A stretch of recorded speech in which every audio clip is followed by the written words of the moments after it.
Hello there, Master Hellish here, and welcome to our Tuesday night Kerbal Space Program Let's Play live stream. I can see we've already got some people coming along. We've got Brandon watching from abroad. We've got a new follower, apparently. Hello, King. Hello, Daniel. Daniel says we'll bring on the birthday boy. It's not quite my birthday yet. My birthday is coming up. Somebody noticed the notification, didn't they? About the birthday stream, didn't they? So yes, by the time it comes round to Monday, it will be my birthday stream. Hello everybody and welcome. If you are not watching live and would like to skip straight forward to the gameplay footage, straight to me playing Kerbal Space Program, then skip forward it's 34 minutes, about 10 minutes. Skip forward about 10 minutes. We're gonna have a catch up. We're gonna have a catch up with everybody. Say hello. We're gonna let everybody know what's going on, what's happening. So yes, there is an extra live stream next Monday. So that's something to put in your calendars, folks. We're going to be doing extra giveaways during that live stream. What else are we going to be doing? We're going to have music. We're going to have disco lights. We're going to have party games. It's going to be fun. Exactly what we're going to do, I don't know yet, but we'll see. Extra fun. And maybe we'll have some little milestones so that if we hit some sub-targets, maybe we'll have some special extra things happen then as well. Ellipticon says, I was even on your 24-hour charity stream. I've done a few of them in the past. I don't think we'll do 24 hours in the future. We've kind of been there, done that. But I've got some interesting stuff for the festive charity stream. Potentially interesting stuff. By the way, new lighting rig. New lighting setup. I don't think I've posted any pictures. I did send something on the Viewer Plus Discord. Brandon's like, why is there a stream on Monday? No, next Monday is my birthday stream. It's an extra stream. Next Tuesday will be normal Kerbal Space Program. Also a change to the schedule is that this Thursday's RimWorld is actually going to be tomorrow instead. So we've got KSP tonight, RimWorld tomorrow, and then from Thursday I will be taking a few days off. You'll get your Open TTD video on Friday, your Rail Route video on Sunday, and then on Monday night we will be doing my birthday stream, and it's back to the normal schedule after that. A 3D art piece. Oh, I love the idea of 3D art. I've got a 3D printer. Happy birthday. It's not my birthday yet. It's not my birthday yet. It's going to be. It's going to be my birthday. Yes, birthday stream will be on. Yeah, so that is something to get excited for. So if you are here just to watch Kerbal Space Program, you want to watch the gameplay, we will be getting started soon. Go make yourself a cup of tea or something. I wouldn't in this weather. It's absolutely boiling here. In my living room, it's 28 degrees, nearly 29 degrees. And that's inside in the shade, and that's too hot for me. And it's not a kind of crisp, dry heat like you would get, I think, in a hot climate. It's just a really claggy, horrible one. Brandon says, your birthday stream is on the same day as my actual one. That's actually something that I usually remember, Brandon, that your birthday is not far after mine. So hello. Maybe we'll have a sing happy birthday to Brandon or something as well. There's loads of birthdays. So yeah, it's all good.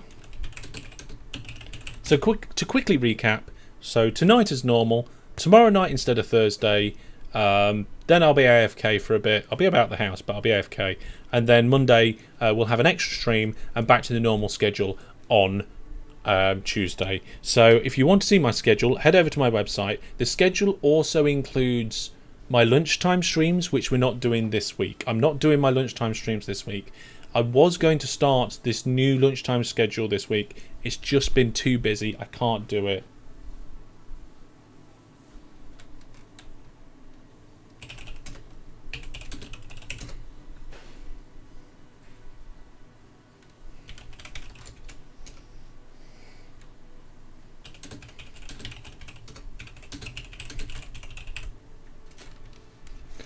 Depends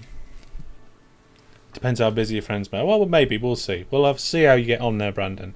Now, in addition to the new lighting...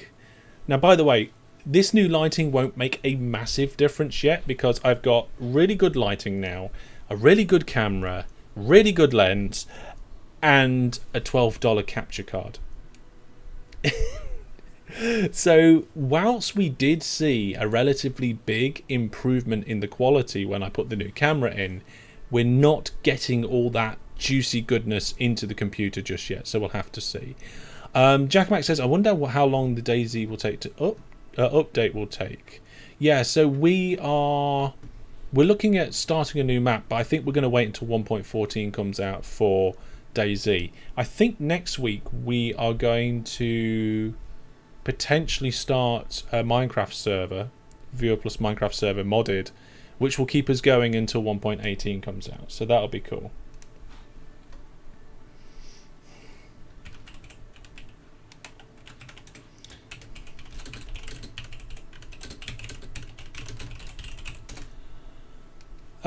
Huge changes. Yeah, there are some big changes. There's some big changes.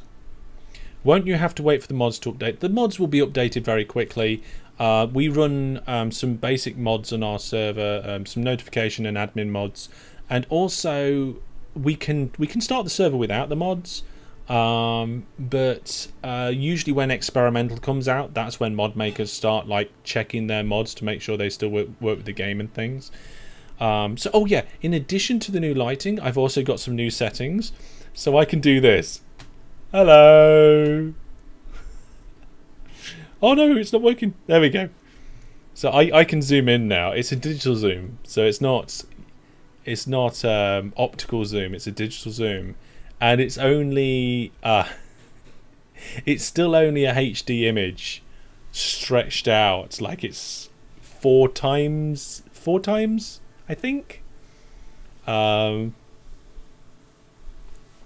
yeah, basically that's that. So you got 25 seconds to run away. Wow. Oh, it's basically a radioactive bomb. That sounds interesting. So basically, if I've got something to show you, let's just say, I don't know. Let's just say I want to show you this lens cap that I have for my camera. Most of the time I'd be going, oh, can you see that? Can you see that? And I'd be holding it up here, because if I bring it towards the camera, it's just out of focus. So I can just go, oh, look, now you can see it better. So if I've got something to show or something like that, we're talking about something, you know, we've got that option there, so that's quite cool. So yeah, I'm looking forward to the DayZ stuff. That's going to be nice. But we don't know when we're going to do that. So keep an ear out, watch out on social media and Discord and stuff. And yeah, we will do that. So we're going to get cracking now. We're going to get cracking with the live Let's Play. We'll have to see. More zoom levels needed. I can manually adjust that zoom level. I think. How can transform? I'm not sure. I can move it around.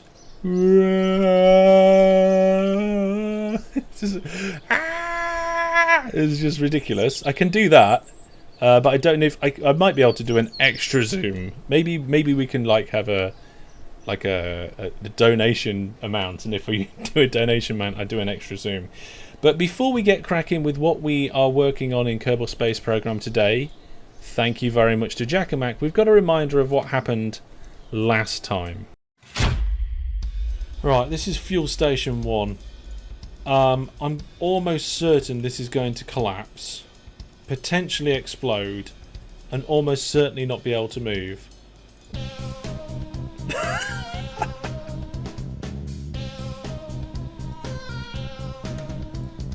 Oh, it's a solar eclipse. We're out of power. How are we out of power? It's an eclipse. What you? I'll make the weirdest, most amazing, crazy machine I've ever made on Kerbal Space Program, and it crashes into a flagpole because there's an eclipse. Oh, how close is this? Oh, it just stopped. Okay, more target angle, please. Oh my goodness, the whole thing just jumped in the air. Oh, it's bouncing around like crazy.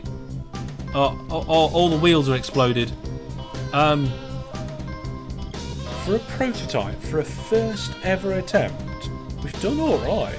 And it kind of works apart from that buggy arm. It may not be pretty, but for a first attempt, that's alright. I'm relatively happy with that. So things were going quite well overall, but the crane arm's not looking great now. It's been sat here drilling away for a while. Yeah, it wasn't 3 hours entirely trying to get that. Or maybe it was 3 hours trying to get that working. But there's really two components to this. Firstly, there's the fuel generation system itself. Then there's secondly the arm, which is really a secondary objective. And I'm kind of tempted to recover this, take off the arm, and just place it down here, and we'll use a truck. Okay, so it's not drilling the launch pad, it's drilling next to the launch pad. So let's go have a look at some trucks. So let's go to the Space Center and see what we can find, because I did have a little play with some potential options. Yeah, a tanker truck sounds better. So what I've created is the fuel truck. There we go, the fuel truck, and it has well, let's get it out there and show you everything. Can you do an articulated truck? Potentially. I mean, this is slightly articulated in some ways. So I don't know how the controls are going to work for this, but I'll give it a go. So that's the steering by the looks of it. Let's try switching it to aeroplane mode. I don't know whether that's going to help. Oh, actually, maybe it will. Oh, no, it's... There we go. I mean, I think all the controls are reversed, but it is working. So basically we've got this tanker truck, and it's got various different key combinations, and I can't remember them, so I'm just going to press them. Oh, there we go. So number 1 has got the arm. We can change the traverse rate on that. Key number 2 actually arms the grabber. What does key number 3 do? Nothing. Okay. So... Oop, I keep forgetting it's all reversed for some reason. So this is the Lunar experiment, but we've got to kind of tweak this Lunar experiment a little bit more, because it doesn't... I mean, it kind of works, but it does bounce along the surface quite a lot. So either... I don't know what to do about these drills, so let's just switch to it. Can we? No, not there. We go. So in theory, this technically works. We are creating fuel. That's brilliant. But then, like, there's no way to make these drills not go into the ground so much. It's like they go down too far. It is a bit slow. So I don't know. I think maybe we ought to see if we can get this to the moon today. What do you guys think? Or should we leave that for another time? Should we leave that for another time? I don't know, but I just wanted to show you this tanker that I made.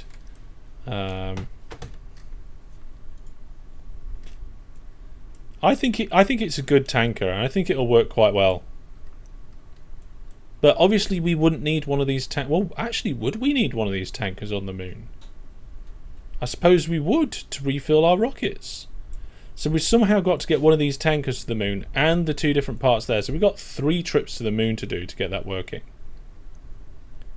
I could always raise the drill bit up a bit. Yeah, I don't know how much a bit will do the job. We're actually travelling a bit quick. There we go. We're not too full of fuel. try and get a rocket to a planet and back. Well, we have currently got a rocket travelling towards a planet. So I'm thinking what we'll do for today is that we'll try and get as much science and as much missions done as possible. There we are. We're actually increasing in velocity now. Now, one of the problems that I think I'm going to have with this is that when we latch on, and I'll just deploy them now, I think we're going to have a problem.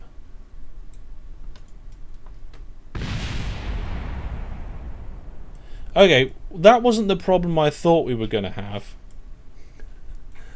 But it doesn't matter. It doesn't matter because I think it's time to bring all of these things inside.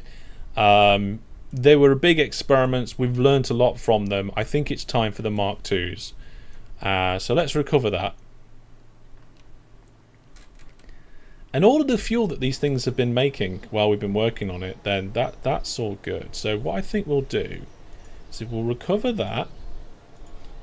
We'll recover this test as well. Now we've got $1 million in the bank account. What missions have we got available to us? Well, are we working on? So we can do a complex scan with a rover arm at a tree. We should do that one. Planet flag and Minmus. Oh, hang on, look, we've got a engine landed at Kerbin. These are all things that I've picked up at some point. I thought, oh, that would be a good idea. So let's see how many of these missions we can smash through. And then in the second part of the stream, you guys can tell me what you'd like to see. So we've got a liquid fuel engine landed at Kerbin. Spider. Let's do that now. This has got to be like really easy, hasn't it?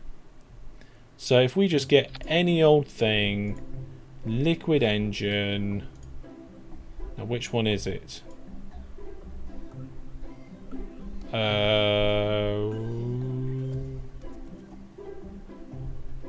Is that it? I think that's it. So the note says activate the part through the staging sequence. Okay, let's have a look. So yeah, I think we might need a fuel truck. Let's see. Oh, I'm streaming. Where's my streaming button? There we go. So in theory, it doesn't matter that 6 is on board because we've got no fuel. So I should be able to just stage that. That's that contract complete. That's one contract. I don't know what the maximum number of contracts that we've done in one live stream is. I think maybe we've done 3 or 4. I mean, in the early days, we'd have gone through the early contracts very quickly. There's extract ore from the moon and deliver it to Kerbin, so maybe there's something we could do there.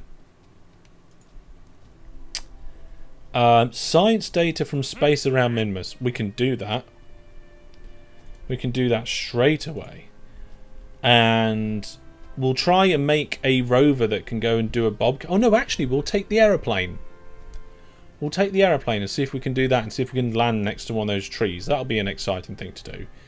But first of all, science from space around Minmus. So, Minmus Space Station. Now, there is a science module on there.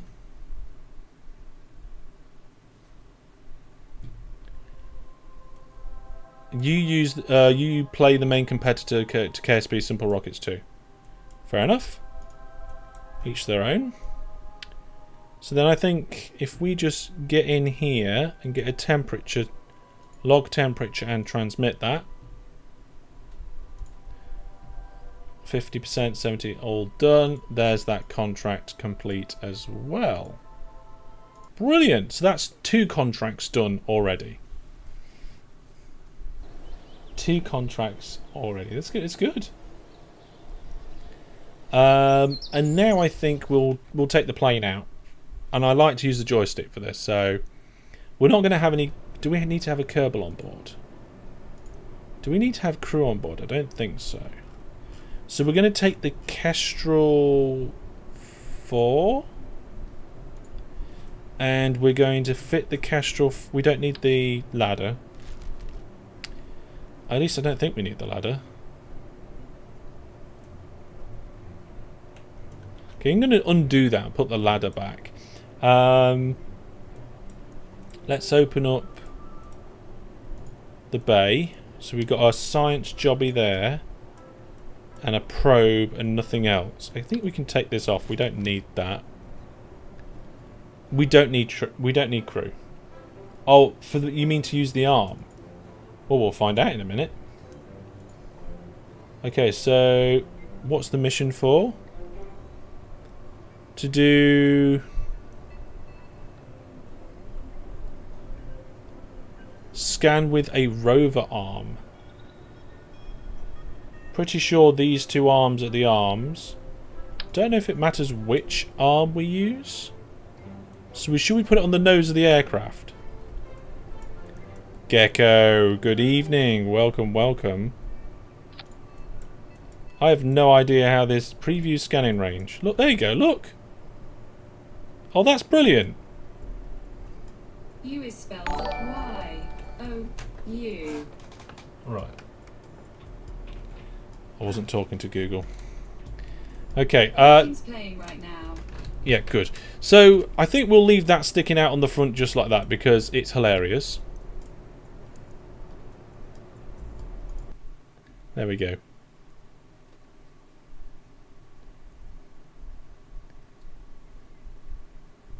I mean, I don't think my Kerbals are going to crash into the ground on this one. But what we are going to do... Oh,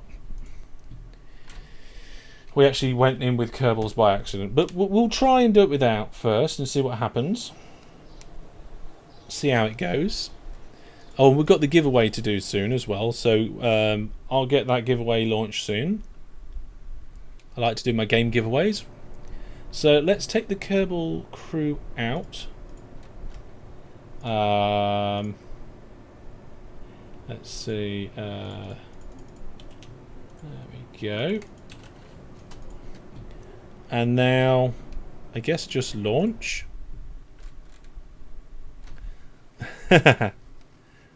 Yes, I'm not going to say the G word anymore because it'll just make it go wrong. Right. So let's see here. We haven't got our brakes on, so I've just put our brakes on. SAS is on. Lights on. Lights off. Brakes are currently off. So let's stage our engines. I can't actually remember the controls for this. Let's find out what they are. So we've got an abort section where it shuts down the engines and deploys all the chutes. Things That's don't go fine. wrong. They just get interesting. They just get interesting, of course they do. So custom 3 is where the engines reverse and the brakes go on. 2 is the cargo bay doors.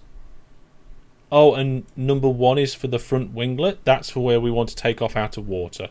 So really, the only one I need is custom number 3, and that is for when I land. Unless I want to do an abort sequence. Right then. Brakes on. Ramp up the engines. Brakes are failing. Brakes off. We should be alright. The only problem is that that instrument on the nose of the aircraft is going to cause problems. Okay, gear up. And let's... I can't remember how well this aircraft handles.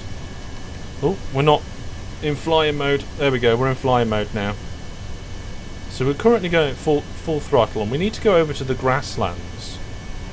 I also need to change the camera, so I'll just throttle down a bit. Bring the aircraft into a little bit more of a stable flight path. Using the nav ball, and we'll just change the camera to a camera into a locked camera. Locked can make me dizzy if we lose control, but we need to go onto the grasslands and try and find... is it a bush? It's a tree. Okay, we're off to try and find a tree. What does it say? Doesn't say where. We'll give it a go anyway. So let's come round and low. We're still flying quite quickly. Yeah, this is a good plane.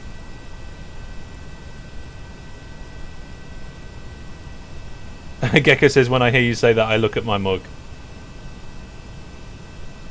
Gecko's not referring to their face. They bought a mug from hellishstore.net. By the way, 10% off hellishstore.net ends tonight. So if you want to take advantage of that, you haven't got long. So look, there is something down there on the ground. I don't know what it is. There's several of them by the looks of it. There's a couple here. So maybe if we fly low-ish. That does look like a bush or tree. So I guess we're going to try a landing. Normally I like to try and land going uphill. Oh, there's several around here. Let's get our landing gear out and cut our engines.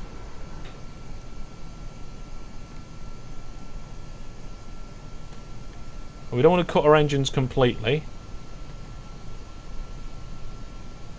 And I think what we'll do is we'll get until the point where we're going to slow down quite a bit. We're going uphill now, which is kind of more ideal, but doesn't it need to be the bobcat tree or whatever?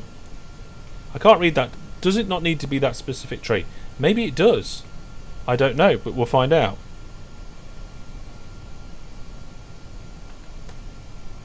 I'm going to attempt to land here.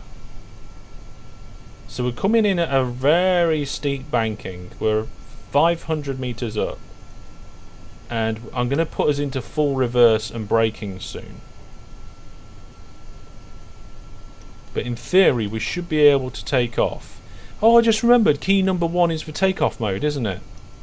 Right, here we go. So what we do is when we're ready to land, which we're going to do very soon, we press 3 and then throttle up, and it slows us down.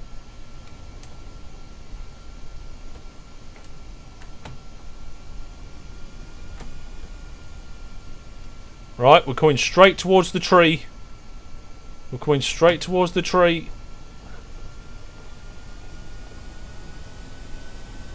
Brakes. Well, that was a good landing. I think it was a good landing. Okay, we press 3 again. We should be able to move forward. There we go. That was a good landing, wasn't it? Okay, so there is a tree over here. What sort of tree it is, I have no idea. Whoa, steady, steady, brakes, brakes. That looks like a big tree. I don't want to crash into it. But these brakes don't seem to be doing very well, so I'm just going to do some weaving. Ooh. We can actually reverse this aeroplane. This is one of the few aeroplanes that we can reverse. Okay, there we go. We just hit the tree.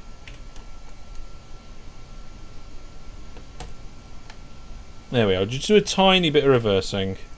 Okay, and brakes on, lights on. There we go. Everything's fine. That's the one Brandon says. It looks cool. I like it. Let's see if this works then. So scan.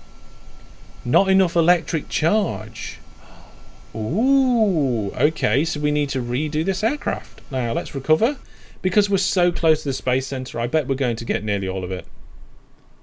That's not the crash I signed up for. There's probably chances for crashes later on. This is the first time we've ever done these scanning arms. 97% value. More solars. Not necessarily more solars, Brandon. More batteries. It needs more initial charge. So at least we know what we're doing, where we're going now. And also I know the button to make it take off. And we can change the action groups so that it actually works with the controller. So there is a R3 on this. So there's an L3 and an R3. So I'll have to get that button set up, because if you look at the down here at this, there's a button on the back here which I didn't know was there. So we've got stage is the big red button in the middle. We've got abort to the left, And then this has been our custom 1 button, the trigger on the back, which you probably can't see. But then there's this other button up here that I didn't know was there, so we can assign that to custom 2. In fact, maybe I could do that now. Let's go and do that. Let's go and do that. Also, I just realised that I don't have my Twitch dashboard open. Twitch TV. Let's go to my dashboard. Let's also start the game giveaway while I'm here. So remember, my game giveaways you can enter on YouTube or Twitch. However, if you're on YouTube and you win, you will need to come over to my Discord to claim your prize. So if you've got the choice, it's better to enter on Twitch. There we go. Right then, I don't know what that noise was, but everything's looking good. So I'm just going to exit Kerbal Space Program to the main menu, and I'm going to show you where I do the key bindings for these. So I don't think I've ever shown you the key bindings on stream before. So let's have a look. So settings, input, and then there's this flight here that shows you how to fly. Vessel, here's the custom action groups, and you can see I've got joystick button 0 assigned to custom action 1.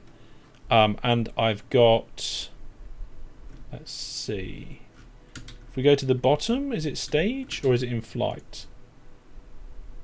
Stage into joystick button 1, so that's this red one on the top. And then abort, where's abort? Have we got abort on here? So emergency abort, so that is then joystick button 3, it's up here. We've got on the side here we've got lights, and then landing gear and brakes, and then this one, actually that one there, brakes, it should be toggle brakes. Is there an option for toggle brakes rather than just brakes? SAS toggle, don't think there is. No, I don't think there is. And then there's this precision controls, which is this this button down here as well. And then on the back of the flight stick down here, there's 2 buttons, and they are SAS on and RCS on. So they toggle them. But we've got this new button that I didn't know was here. So we're going to now go into Custom Action Group 2, and we're going to assign that to joystick button 2. There we go. Accept. So now we've got 2 buttons we can do. So I can press joystick button 2 up here to switch to landing mode or reverse thruster mode. And this one down here we can use for takeoff mode, which is absolutely fantastic. So we'll accept that. And let's have a look. And Jackamak has gone in with 10 tickets. Good luck, Jackamak. And we'll just do start game, resume saved, live let's play season 2, and in we go.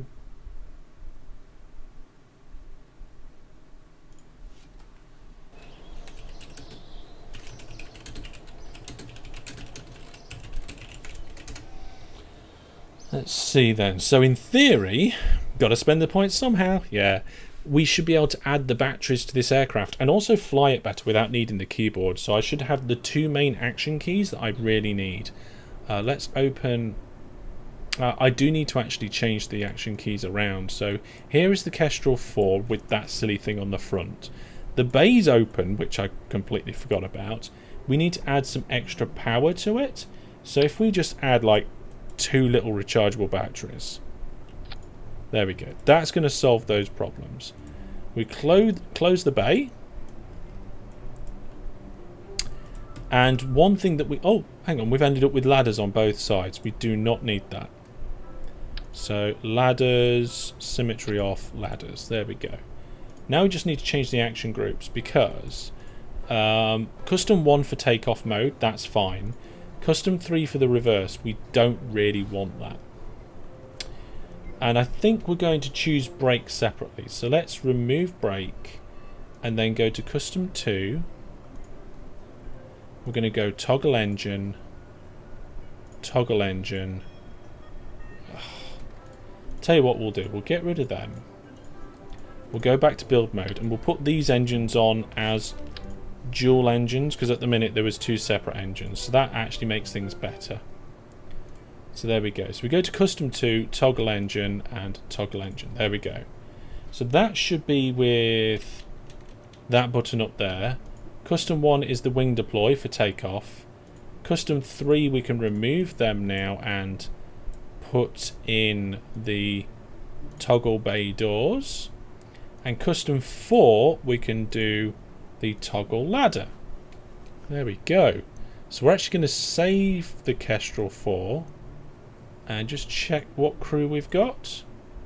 Let's get rid of the crew. We don't need crew on this. There's no point in taking crew when we don't need it. It's only going to cause us problems. Now tonight I have got my fans on because it is ridiculously warm, like I said earlier in the live stream, and as a result of my fans blowing at me while I'm streaming, my lips get dry. So every now and then throughout the live stream I need to remember to put on a little bit of lip stuff to stop them drying out completely and cracking in there. Okay, so let's get the controls sorted out. So there's the brakes to keep it to make it stopped. Let's make sure we're in the right camera mode.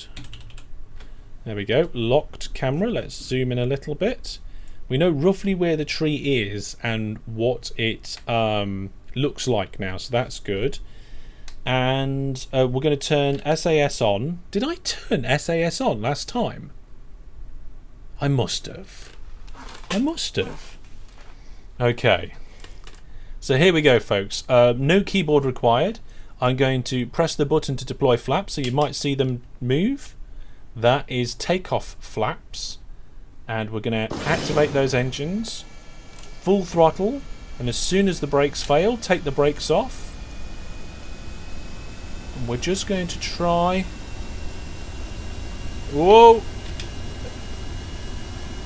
There we go. We're up. Let's get that landing gear up. Oh look, I can see Minmus right on the nose of our aircraft. Little tiny dot, a white dot in the sky. Okay, so we're going to turn over quite quickly. Half throttle I think will do for this. If we throttle too much then we well, I was going to say we risk something, but I don't know what we do risk. So we need to head over to the grasslands, and I don't know exactly where we're going, but here we go. We need to slow down. Actually, I'm going to turn the engines off and just glide for a minute so that we start slowing down a little. We're too high, so we're going to come down.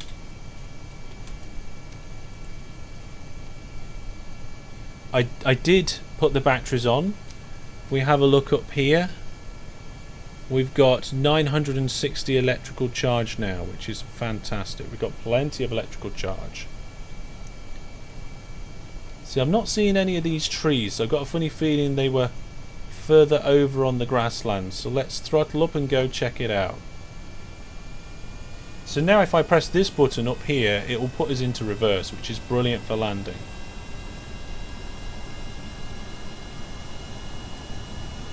Right then, let's have a look, see what we can find. Oh, there's something down there. Do you see it? Let's cut that throttle. What is that? What is that? Let's have a look. It looks like it's probably one of the trees.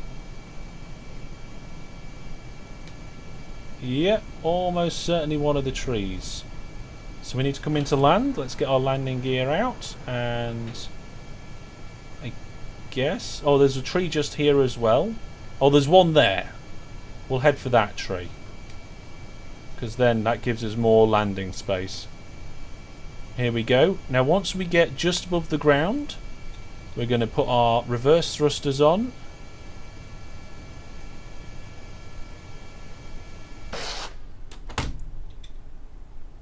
What happened there?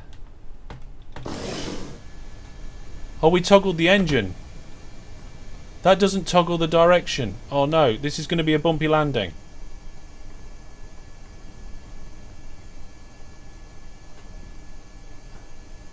We can fix this. There's another tree over there. We'll go for that one.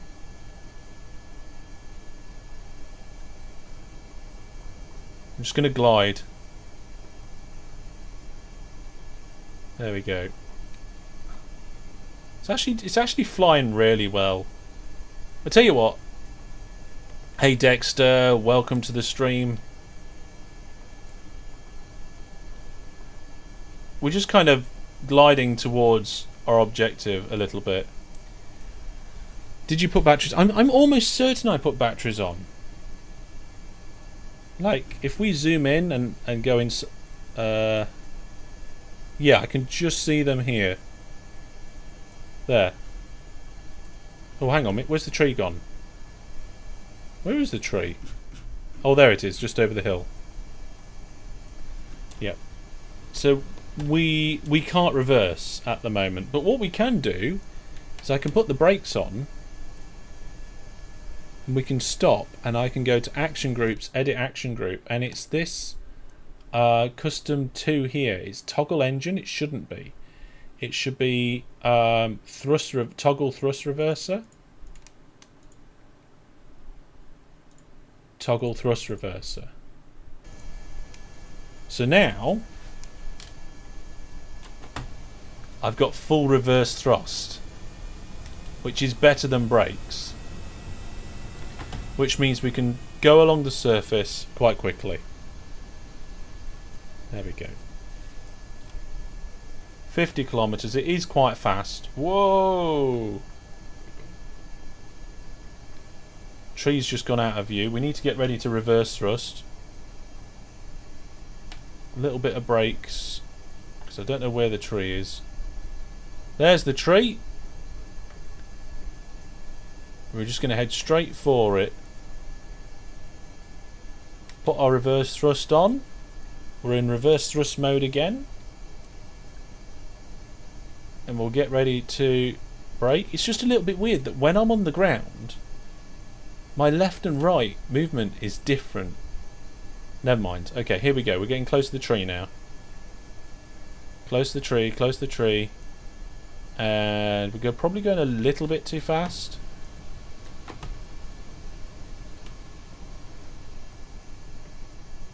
There we go. We're only slowing down because we're going uphill.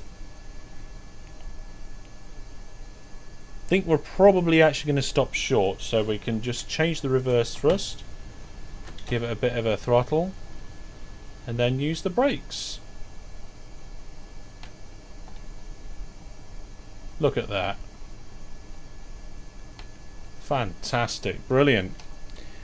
Oh no, we're actually not close enough. There we are, we're definitely close enough now. So, stop rolling away. Let's get the scanning arm. Scan the tree. Oh, it's doing the scanny thing.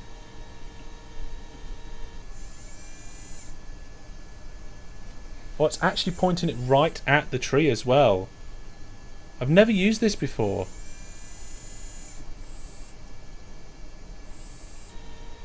Okay, there we go. I mean, it's not a lot of science, but if we transmit that back...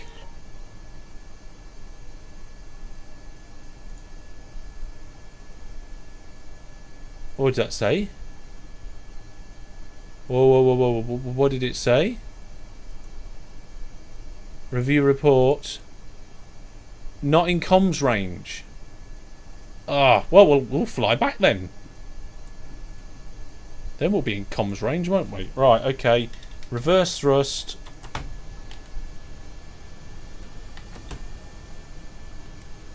Let's turn this plane around a little bit.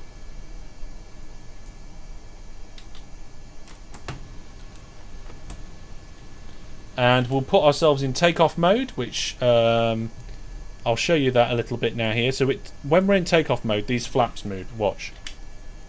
That basically allows us to do a much quicker takeoff.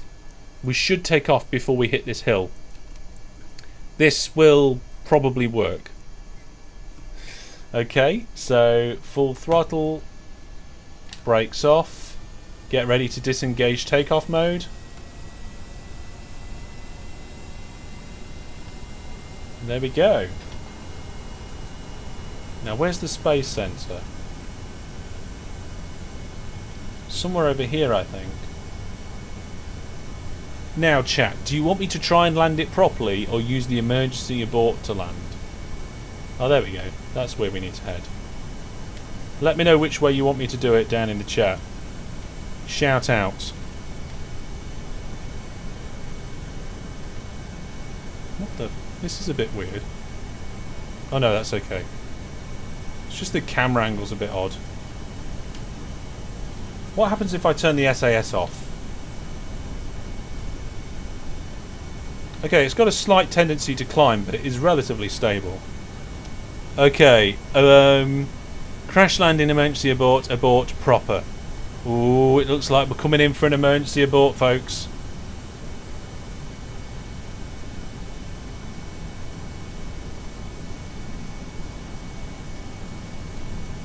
I'll get the landing gear out. Oh, hang on, that's proper.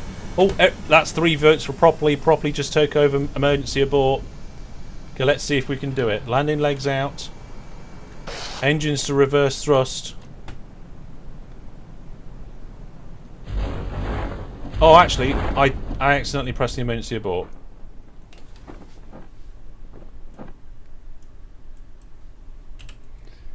I pressed the wrong button. There we go. We got close to the space center. Suppose I could ramp the engines up and try proper, but knowing Hellish, you'll have to abort. That was an accidental abort. Pressing abort should be more difficult. Those chutes are way too strong to act as drogues on landing. That's not what they're for. For when we're landing, we've got reverse thrust on the engines, so we can actually just like kind of do that.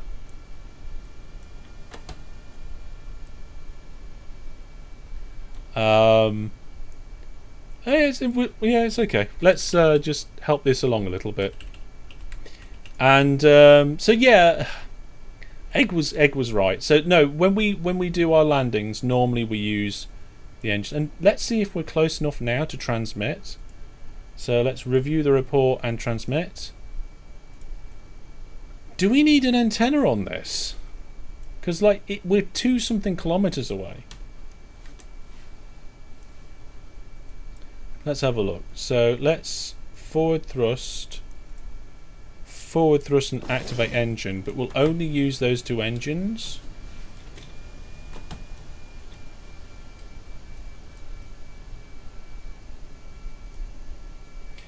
Oh, you're right out the loop. Okay, so yeah, that's cool. So what we'll do is I'll fill you in with this aircraft. So what just happened then is I accidentally hit the emergency abort. What that does, it turns all 4 engines off and deploys the parachutes. The idea is it brings you to a very quick stop in the air and lowers you down. Nearly all the time, nearly every single time, that will just work. Out the box, jobs are good. But for landing, what we've got when we've got landing is we've got the reverse thrust mode, which I'm going to demonstrate shortly. As we come hurtling towards the space center, we need to slow down. And we could use the brakes, but we're not going to. We're going to reverse the thrust. So we're just going to hopefully miss the edge of the runway. There we go. And now we go full throttle and reverse thrust. So that just slows us right down, and it actually does it quite quickly.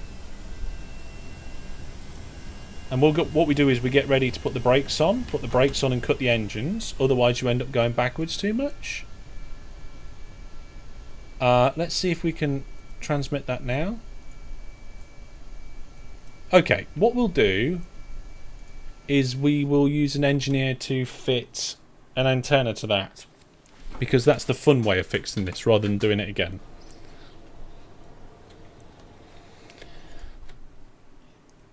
So I'm pretty sure I can do this. Have you tried repacking the parachutes?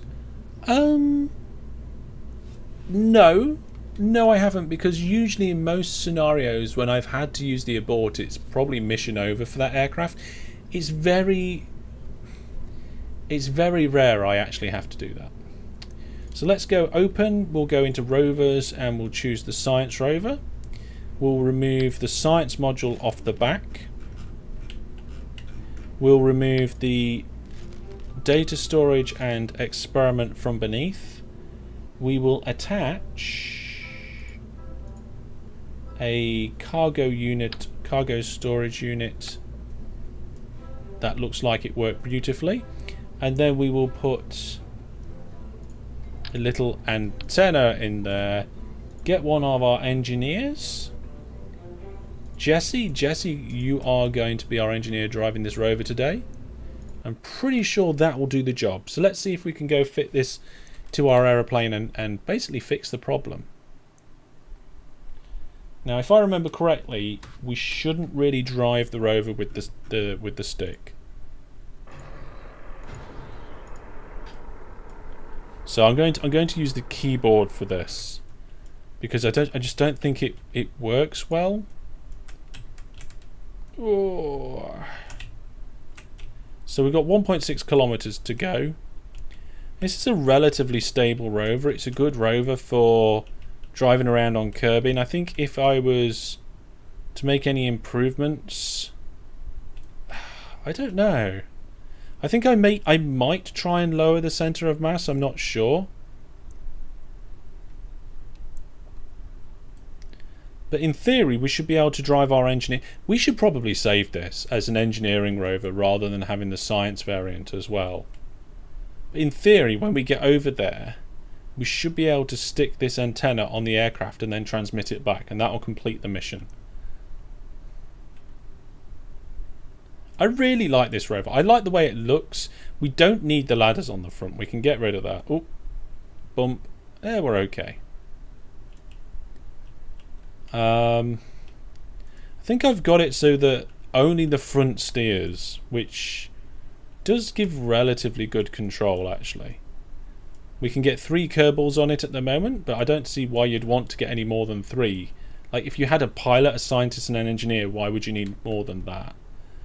I think we actually left some of the engines turned on, which is not great. And again, this is one of those situations where going backwards is more efficient than using the brakes. It's actually a relatively big rover compared to the size of our aircraft here. Okay, Jesse, we want. I hope you can leave the seat, and I hope you can do this fix for us. So let's find out. So just climb over there. Stand over here. Can we enter engineering mode? We can. Can we put the antenna on the side of this aircraft or on the top? We can. Brilliant. And can we just climb straight back into this seat? We can. Brilliant. Okay, let's swap to the actual aircraft itself. Extend the antenna. And then we can go, right, review report and transmit. Looks like it's doing it. Contract complete. There we go, folks. We did it. We did it. Yay. Contract complete. There we go. So we got 22 grand and some reputation from that. But we also learnt a few things, which is vitally important. Right. I guess I'd need to drive these two both closer back to the space center. Otherwise, fantastic. We're going to end up not having the full amount of money back for them. Fantastic indeed. The only thing we need to be careful about is that the Eagle 4 doesn't have an abort system now. I mean, maybe I could have used the engineer. Oh, we ran out of electrical charge. I mean, you only really use electrical charge to accelerate anyway in these. If you're not accelerating, you're fine. Where does max money start back? I don't know actually, Brandon. It's to do with the distance away from the space center. So I'm just going to drive straight up here, and now we're on kind of the space center area. Recover vessel, and we'll see if we get 100%. I think maybe it's like within a kilometer of the center. I don't know how it works or what zones there are, but it is definitely the distance from the space center itself. So we got 98% of the value there. Interesting. And we were actually in one of, I think it was right next to the administration building. So now let's fly the Kestrel. I guess we have to be, to get 100%, you probably have to be on the runway or on the launch pad. But that's fine. We can fly the Kestrel onto the runway, or at least drive it there. So full throttle, and oh no, it's going backwards. There we go. So hopefully it won't smash when it hits the side of this. There we go. Onto the runway. I wonder if, like, you never get 100% back now. But let's find out. Using the brakes. And stopped. So this time we was on the runway rather than near it. Let's see what we get. I think it should be max. Like if you're... Yep, there you are. Recovered at runway. So there you go. We'd probably have to look it up on the wiki to find out anymore. So we completed that mission. What other missions have we got? Plank a flag on Minmus. Explore Eve. We're in the middle of doing that. Gather surface deployed mystery goo observations. Can we not do that yet? Collected. I don't know how that works. Let's go over there and have a look. But before we do, let's see what we've got here. So we've got extract ore, ferry VIPs, map asteroids, attach a part to a satellite, detect comets, do a complex scan with a rover arm on a moon large crater. New surface outpost on Minmus. Finish construction of a rover on Minmus. Test a protective shell on a suborbital trajectory of Eve. Wow. And then test a liquid fuel engine orbiting Minmus. So none of these are really that appealing to me. Let's see what we can do about gathering this deployed science. And actually, while we're at it, we should probably check how much science our space stations have got for us. So let's do that. So we're going to start at the Kerbal Space Station. I don't know if they're going to have much there because I'm not sure we've done much time dilating, but let's find out.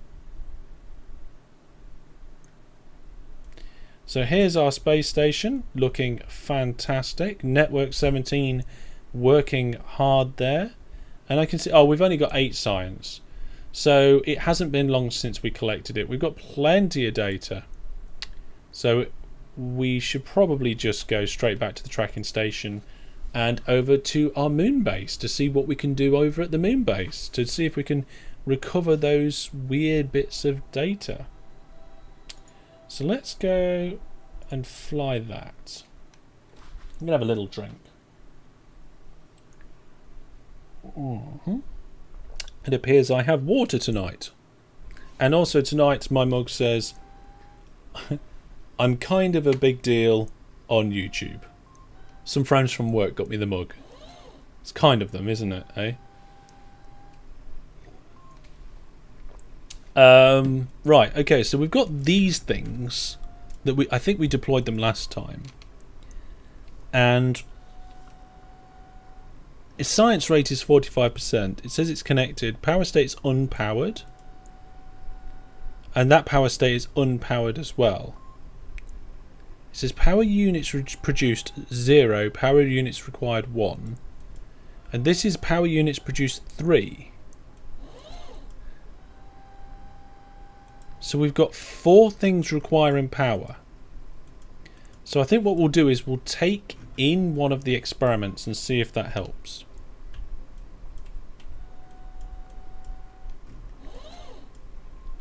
It's kind of them to acknowledge that you're kind of known on YouTube. Yeah, it's a bit weird. They're weird people. Let's get the scientist out. Real fella. Thank you very much for being a viewer plus subscriber. Currently we're at 39. I'm wondering whether we'll get to that 42 either before or during my birthday stream on Monday. What do you guys think? Do you think we'll manage it? I don't know. So if we let go, we can turn our RCS on, which puts us the right way round.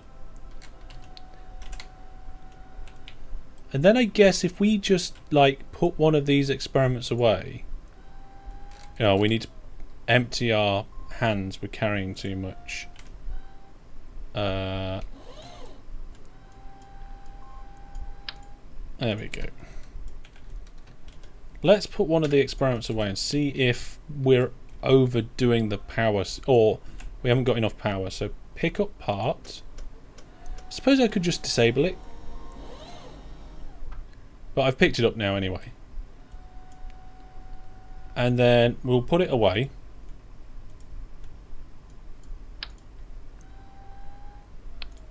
There we go. And we'll take our jetpack back out. And we'll have a look to see what's going on. That's one of the things I wanted to do. We needed a new moon lander, didn't we? Right, what's going on here now? Power units produced 0. Powered required 1. Status powered. Yes! It's working now. So what can we do with it? Like, how do we then get it to transmit back? So we've got, let's pin these. The Communitron and the experiment control system and the photovoltaic, the solar panel, and then the actual goo monitor itself. Okay, so it says here we need to collect 0 or it says 0 or 50% of the surface. I think it means 0 to 50%. So how do we collect? Like, do we just walk up to it and interact? F. I mean, it looks like it's collecting, but we haven't got anything. So I don't know how you actually collect stuff with this, or whether it's like, do I go over to the experiment here and interact with that? What does that do?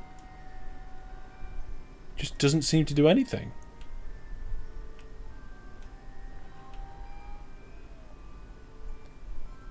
I mean, interact with that and nothing happens either. So I'm not sure. In short, these are working. It's generating science. We need another one of these photovoltaic panels or whatever they are. I don't think we've got one. Let's just double check what we've got inside here. What's that? What are these?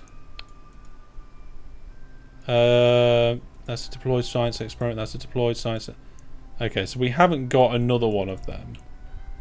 I don't know how this works, actually.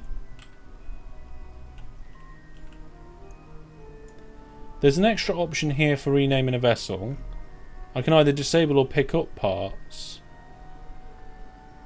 But there's nothing really I know. Oh. How strange. I wonder if I'm missing something. I mean, this is a scientist. Maybe... Oh, no, hang on. This is an engineer. Maybe I need... No, he is a scientist. Maybe I need an engineer. I don't know. Oh, I accidentally jumped. Here we go. Here we go. Try and slow down. F grab. Yes. I don't know. What is that? Oh, that's a moonstone thing. Well, there should be a lander somewhere around here. There's a moon lander 3 kilometers that way. Well, it says it's powered. They all say they're powered. It says experiments connected 1, so it is all connected. So I have no idea. Well, maybe we can just leave that on the planet working for a while. And we can upgrade this lander because it's not good. We need a brand new lander for going to the moon because it's a terrible lander. It works fine for Minmus because in Minmus's low atmosphere, it's what's the words I'm looking for? There's enough delta V to get down to Minmus and back up to the space station. That's not a problem. So if I go open and then landers, there's the lander. Now, one of the problems with this is it's got all the science on it. We don't need all that science. Another problem is that we've got this section up here, and we're having to put the port on the bottom so we can dock, and that means we've got these other engines on the bottom. And I feel like we need to just completely change all this around. So let's get rid of these engines.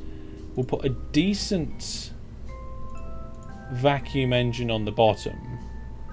I think the Terrier is probably one of the best. It's got a vacuum ISP of 345. Yeah, that is a much better vacuum ISP than what we was using. And these ones have got a max vacuum thrust of 120, and that has 60, so it is a lot less. We will require longer burns to land, which isn't as good. But the rest of this is good. The only problem is that we need a docking port, and we probably need to remove all of this science because let's keep the science. Let's keep the science. What we'll probably do is add fuel. Do we keep the science? See, this is it. It's not just a transport vehicle. It's there for doing science on the moon as well. And we do need to be able to dock. So, let's take the panels off. All the bits and bobs. Let's get rid of the ladder. Get rid of the habitation and have a look. So, in utility, that part is 0.9 tons. The double crew pod is 1.3 tons, which is much bigger. But it does allow us then to put like the coupling connector on the top.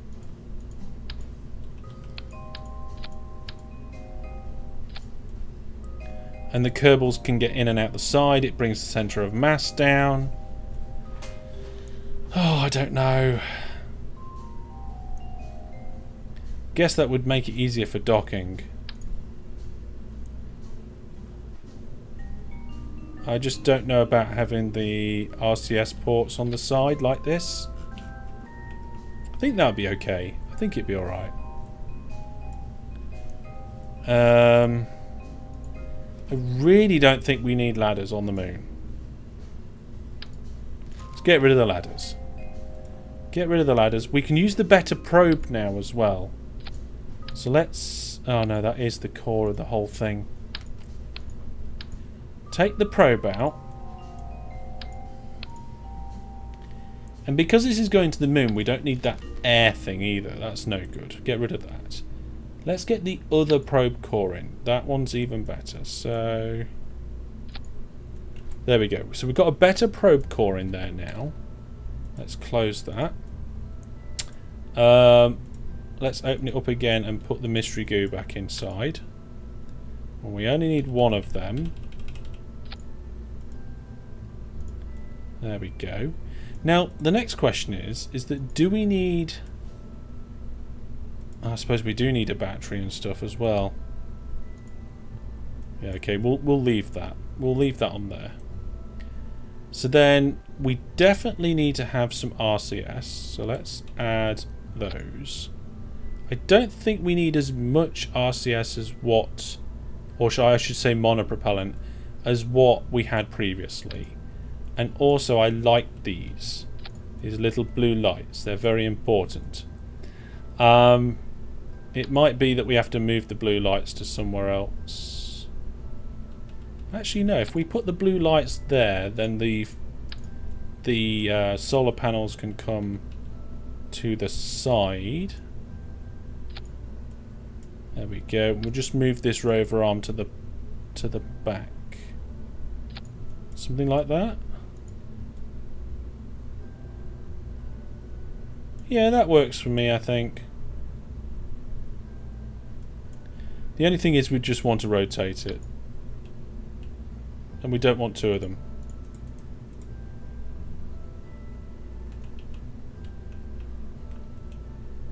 So we'll do something like that. There we go. We'll stow it there. So we've got all the science modules that we had before. It's a lot cleaner. It's a bit heavier, but it's also a lot more efficient.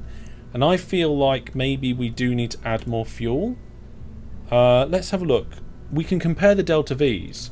So if we do lander 2, save that. And then we do a delta V for in vacuum, show all. This one says we have a... what's going on here? 2,424. If we open lander 1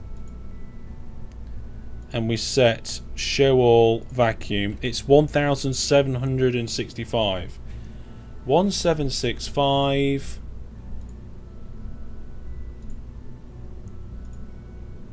2342.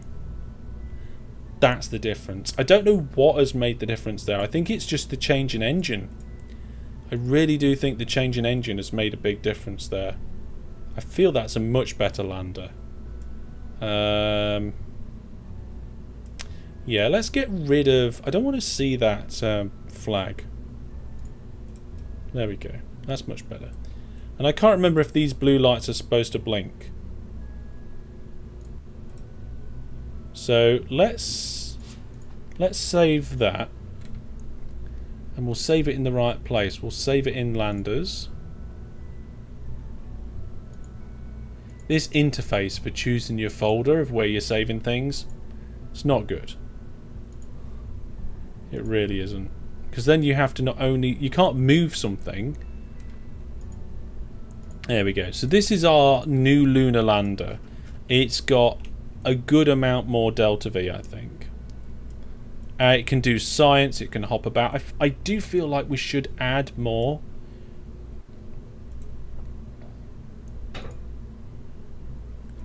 Now I also feel like these landing legs need a little adjustment as well.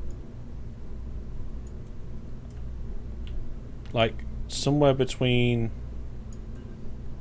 actually, in theory, that might be okay. They do need to come down a little.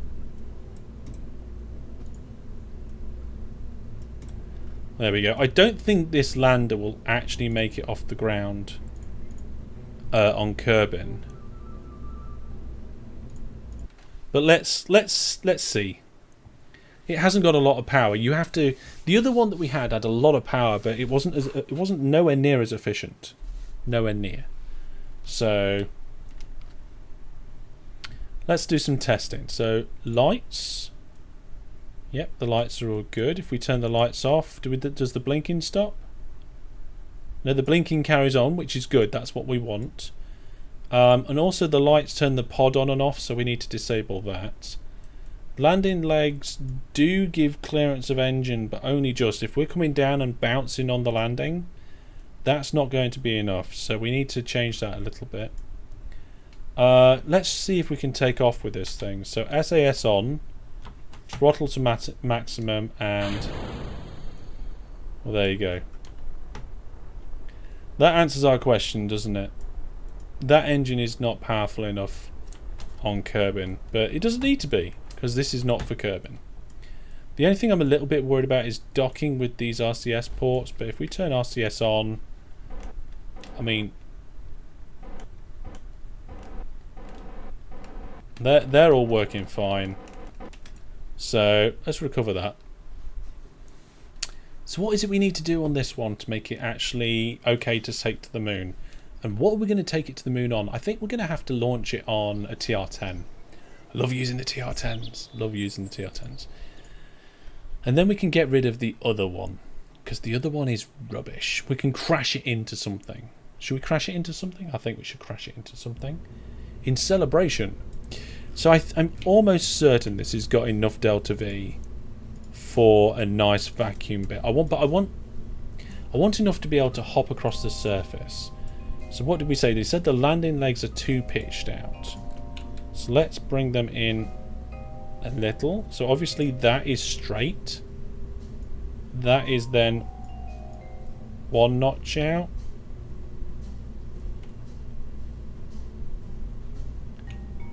And I think what we'll do is we'll put them here. That should do the job. That should stop the engine from exploding, which is the important bit.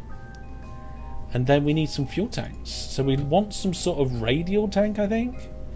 So we've got this kind of external tank here.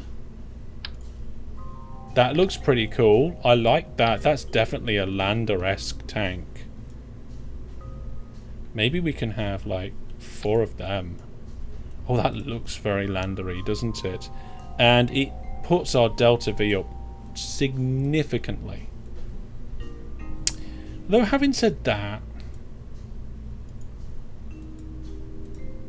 would it not be better just to have one big tank?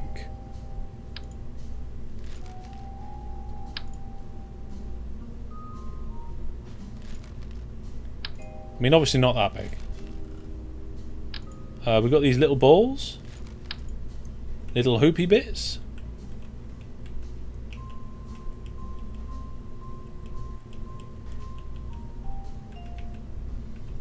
They don't want to seem to stick to anything.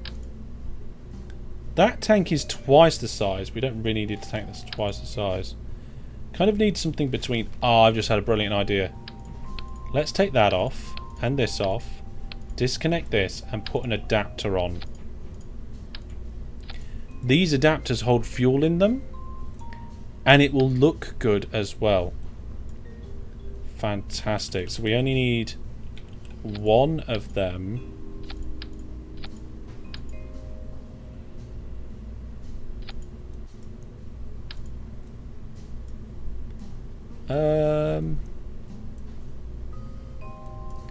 I guess we'll put it on this side.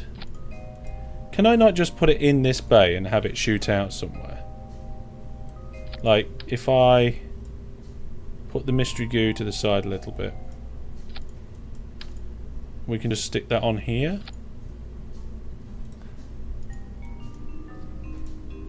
Does that stick out if we close the door?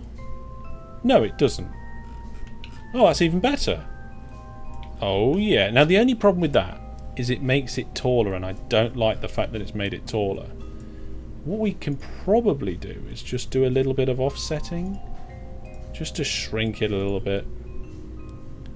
So we can bring... Come on. No, not that. The science bay. Can we bring that down a little? Not that much though. Just like one blob down. There we go. And then the actual command pod itself, we'll bring that down a little bit as well. All these little balls, they need to be brought down too. There we go. Just a little bit of adjustments to tidy things up. There we go. That's a bit more neater. And then I guess this tank come up a little. Oh yeah, I like the way that looks. So we've reduced the height of it. We've still got lots of delta V in a vacuum. And it should still have really good control. It can still carry two crew. It's got a little bit of inventory room as well. So if we want to carry down some parts, we can. How big are the parts? So if we want to take, for example, a brand new solar array, we may as well. What's that one? Nope. Yeah. Okay, so we could fit a couple of in there. That's not a problem. You're still on flight view mode. Well, it's not a massive difference. There you go. So that works. I'm just wondering whether putting a little bit of inventory space would be alright. Yeah, the delta V went up nicely, and I'm pretty sure that's a good amount of delta V. If we remove these, then the delta V of course goes up. I think, if we put Kerbals in, does it get heavier? The weight of the Kerbals brings it down. Wow. I mean, it's only slightly surprising, to be honest. So we do have action groups for toggling the solar panels, which I don't think we need, so I'll get rid of that. I don't think we need action groups for anything. We just need to fix the lights. So when we hit lights, it toggles these navigation lights that we got around the bottom, and it also toggles the ones on the command pod. I don't want it to do the command pod. Although I feel like we need navigation lights on the top now for when we're trying to dock. But we don't need many. So if we go utility, navigation light, put 4 little navigation lights on there, but then adjust them so that they poke through.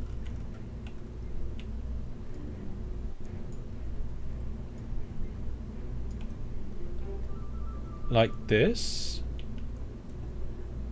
Just to give extra docking light. I really like that. I really like that. That's good. And that should barely affect our delta V. So then if we come into the action groups for light, we can then select these lights. Oh, I'd like to be able to select these lights. There we go. We can... Whoa! We ended up inside it. And we can do... how do we... What? I just want to toggle the lights.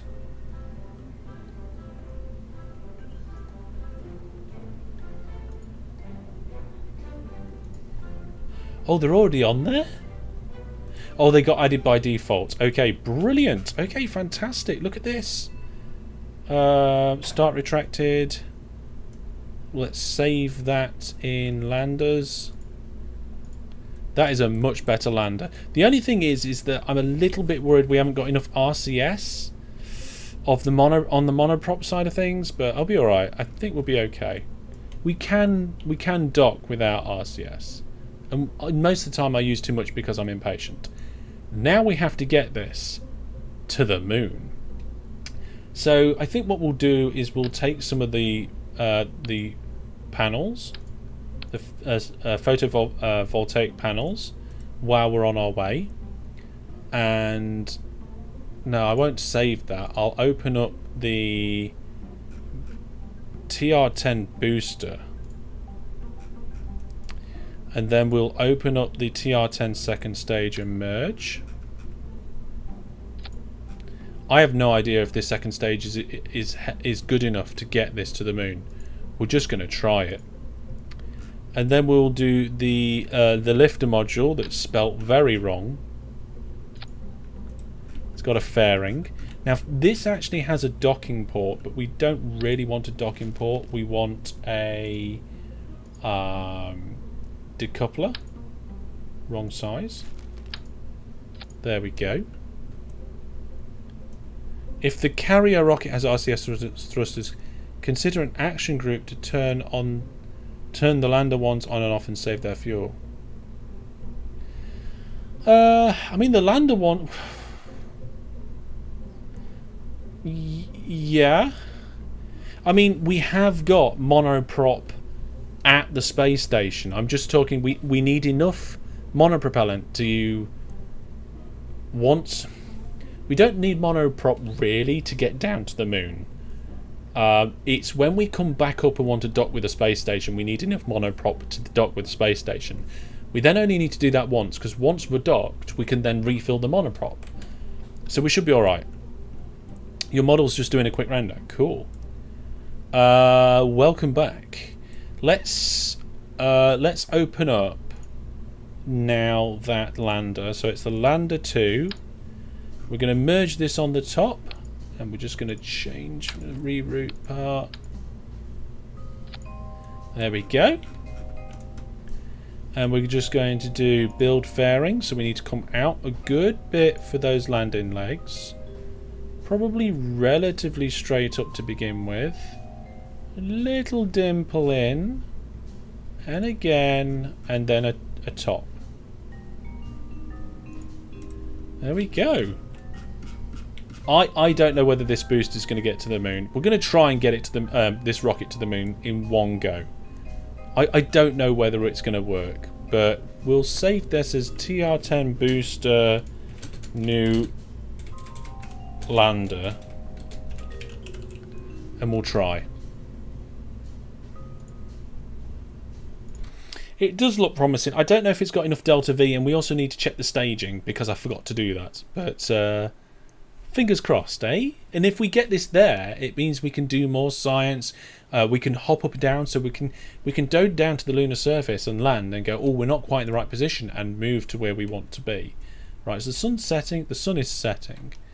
So what we'll do is we'll just check. Yeah, that staging is well off. That looks okay though. Fairing deploys in the wrong place. There we go. And the engine, yeah, that's okay. I think that's all okay. Right, what we'll do is we'll warp until sunrise because we rely on electrical power for this one. Let's go into flight mode. And let's see if I can remember how to get this into the sky. So, SAS on, throttle to maximum, and stage. There we go, brilliant. Now let's rotate the craft round.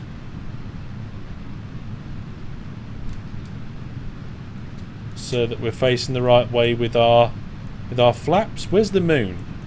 I didn't actually stop to check where the moon was. Never mind.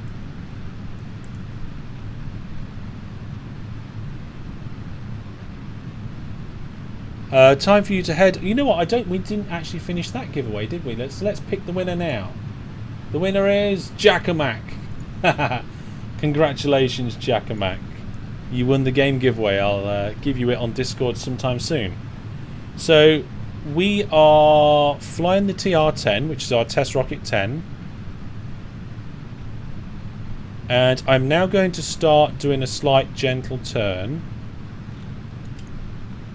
We're going to pitch over just a little bit. Yeah, this one isn't carrying crew, so the test rocket 10 hasn't flown enough times for me to feel happy putting crew on it. Okay, at 19 kilometers up, we should be able to go almost sideways now. We should have turned this a little bit quicker, really, to be honest. But never mind.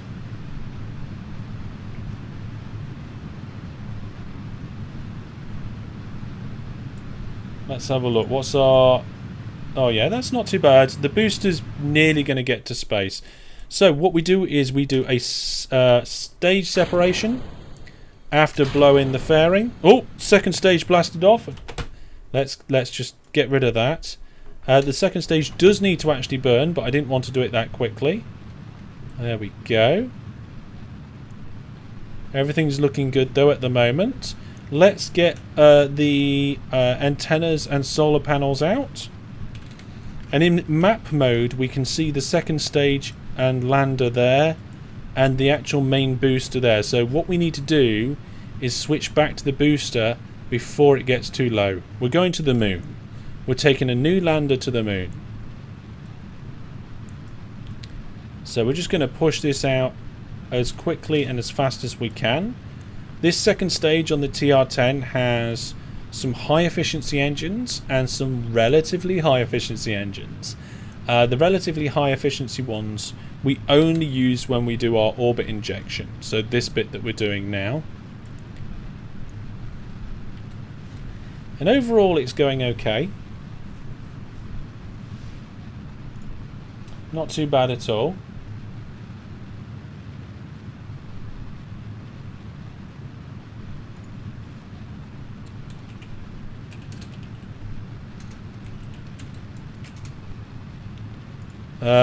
It looks like it's pushing out that really nicely. I'm going to try and just adjust on the nav ball there. You see I'm just pushing it round. We're actually almost catching up with the space station. But that will keep us... I mean, it's suborbital, but we're going to have enough time to go back to the booster and sort things out. Well, it's hardly rocket science, is it? It is hardly rocket yeah, science. Yeah, it is rocket science. It is rocket science. So we're going to go prograde on this and let it land.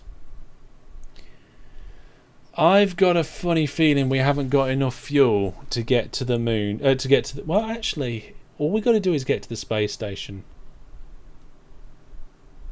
It could be a relatively costly mistake. I'll tell you what, when I switch to it, we'll get it into orbit and I'll let chat decide whether we try and get it just straight to the moon or not. But we need to bring the booster back down, so in the background there you can see the space center, or you might just be able to make out the space center on the island. A little tip, if you're watching on Twitch and you're watching with the mobile app, you can zoom in. You can pinch to zoom.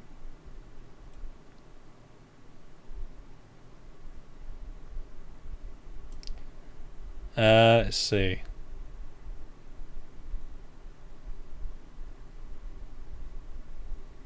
Yep, we're coming in pretty good.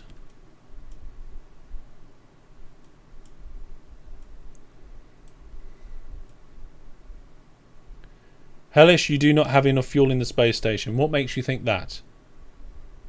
I think you missed last live stream where I told you that I sent 6 rockets up and refueled everything. So here we go. This is normal for the TR10 booster. It does this flip. It comes in head first to begin with, and it flips around,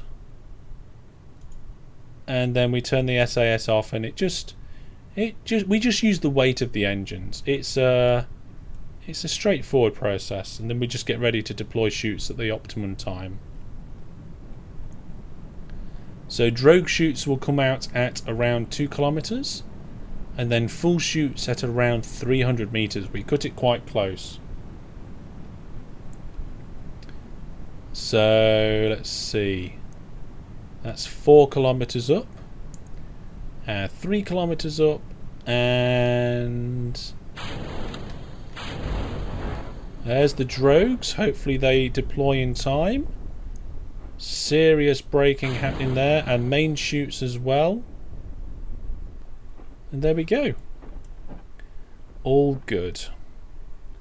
With about 80 meters left by the time we'd slow down, which is pretty much perfect. I'm quite happy with that.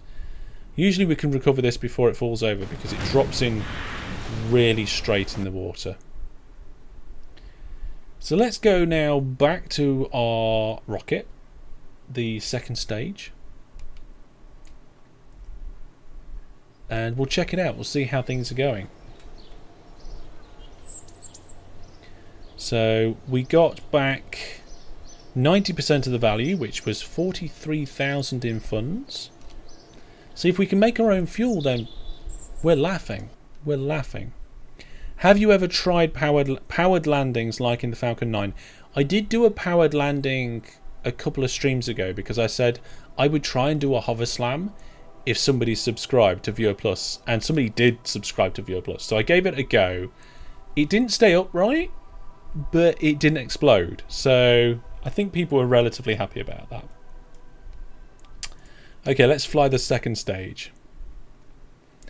The thing is that in Kerbal Space Program, the parachutes are brilliant. They're reliable. They can take quite a lot of force, and it just works. Just works nice. So this Rockomax fuel tank here, we don't actually need the fuel in that stage. We can drain the fuel out of that stage and use that to help us get to where we need to be. So it doesn't actually give us a reading of how much delta V we got, but what we can do is disable these side engines. So if I press, no, I don't know what the key combinations are for this one. Let's have a look. Action groups. So apparently custom 2 just toggles that engine.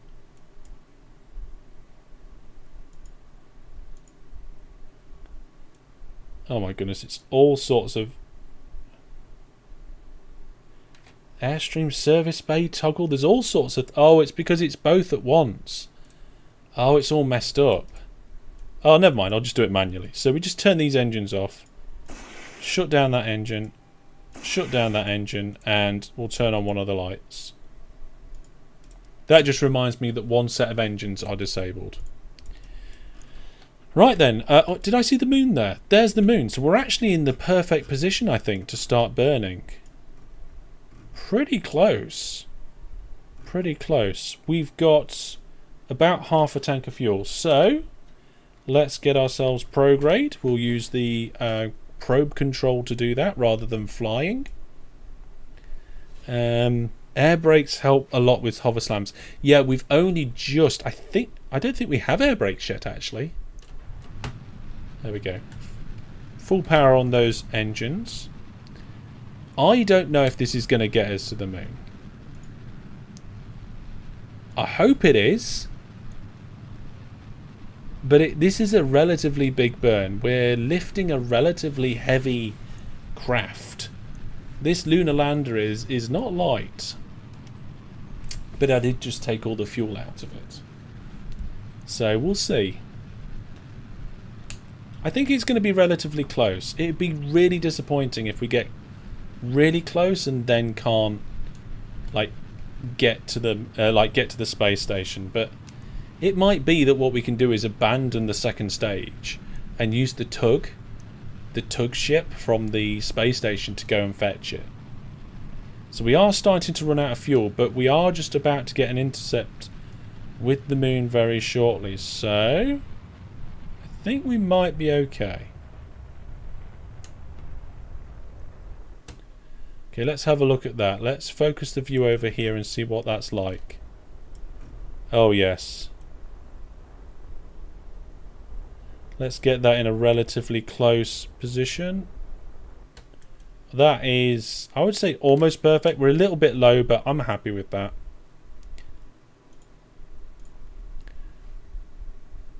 How do you share the image? Put it on the Discord, mate. That's the best thing to do. Put it in the Discord chat. We'll take a look at it. Okay, so we are now in position. We've got 0 electrical charge.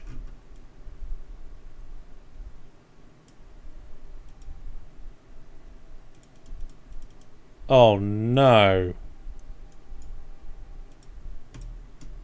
I could have sworn I pressed the key combination and they went back inside. Ah.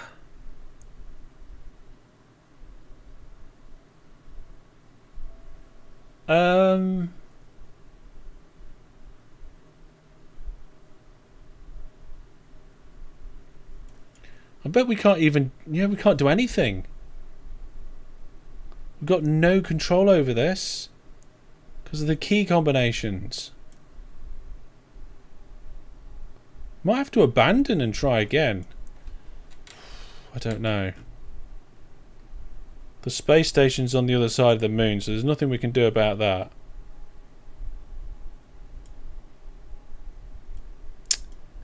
I don't know. I mean, yeah, if it's relevant, put it in general. Let's launch a second one and we'll leave this one flying around and see what happens. We can always bring it back later. We'll always bring it back later.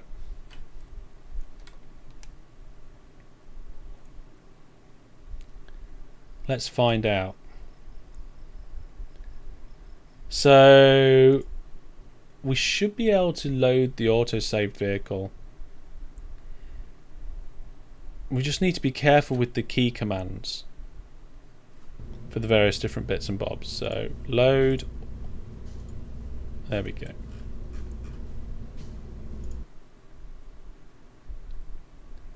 Someone call an energizer to power it up. Yeah, we definitely need something doing it.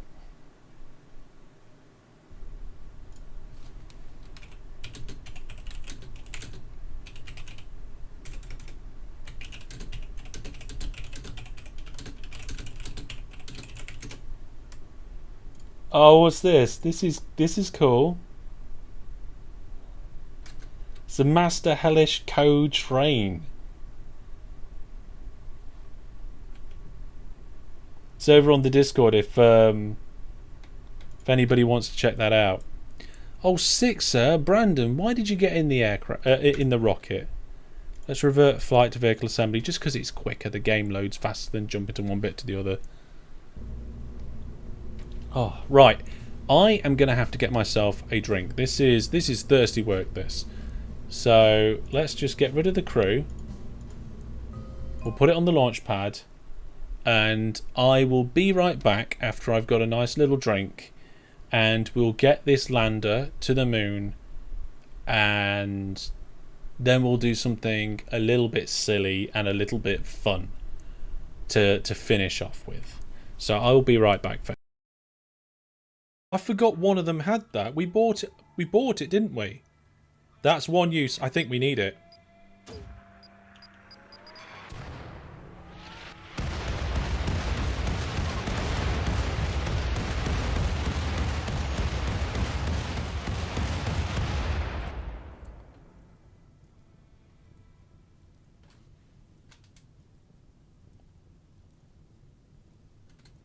Problem solved! I can't remember how to fly this.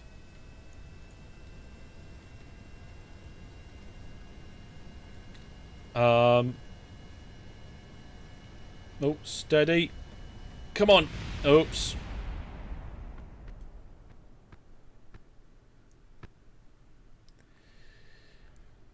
Well, I think.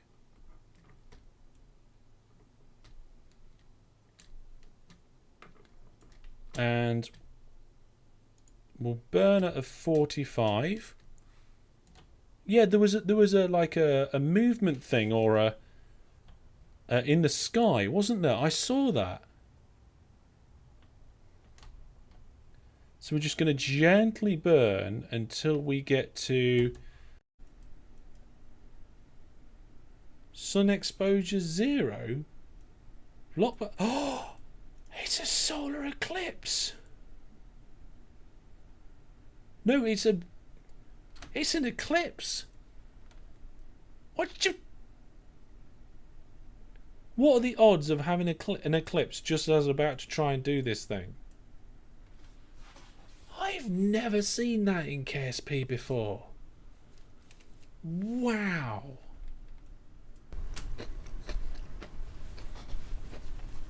Okay, folks. I've refilled my cup with a nice cool amount of water because the water I had in there was getting warm.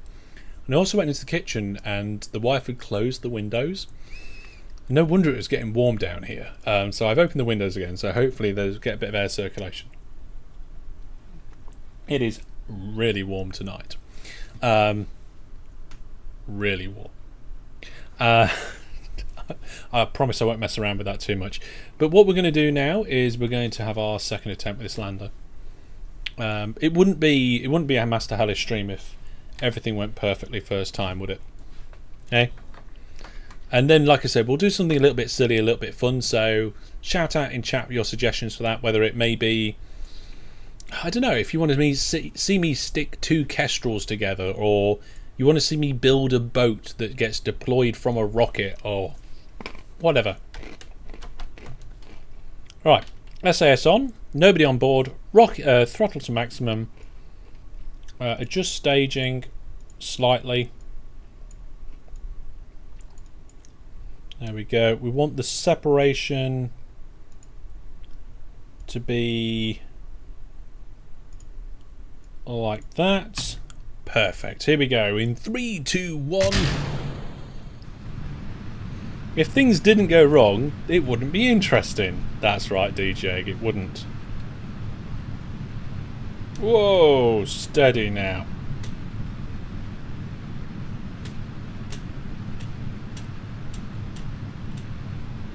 There we go.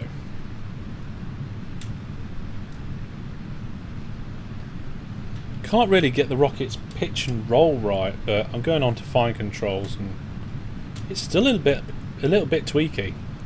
So this time we're going to try and get the actual orbital trajectory much better than what it was than last time.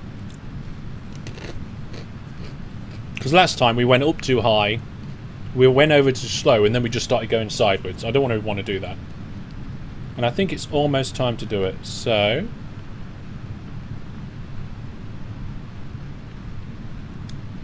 here we go. So there's the start. We're going to bring it over. 15 kilometers gone past now, so we need to bring it over a little bit more. Fuel is running lower.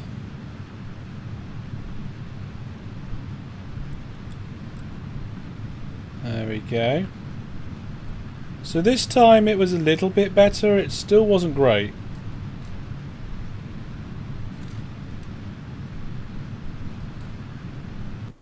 There we go. So, right, stage separation. Switch to the second stage. Ignite the engines. Both of them. And now open up the antennas and the solar panels, and we'll leave them open this time.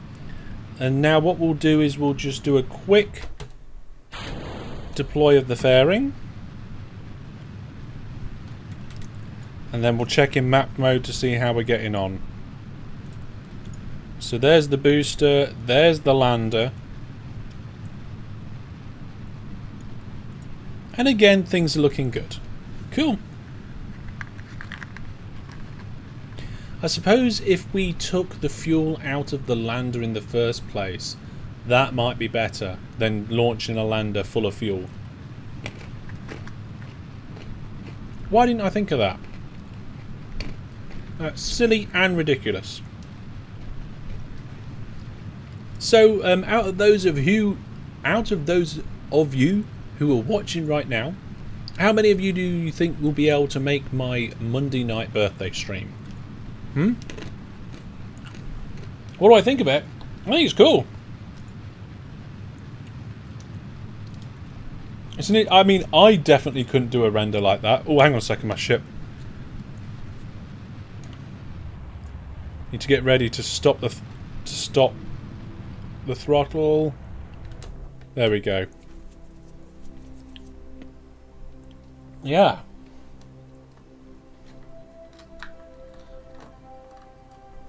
It's an interesting choice of background, and it looks like you've blurred the background through the rear window. I don't know how that works or what that is. Is that on like some sort of like fence rail or something?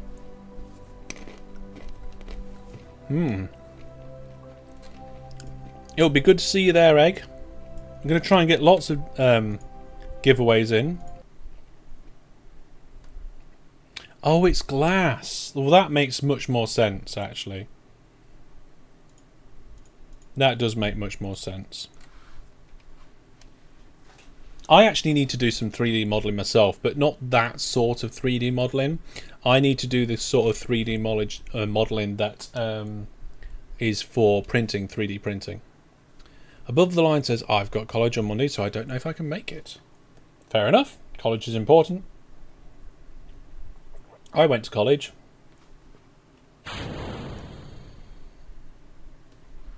I went to college for 2 years.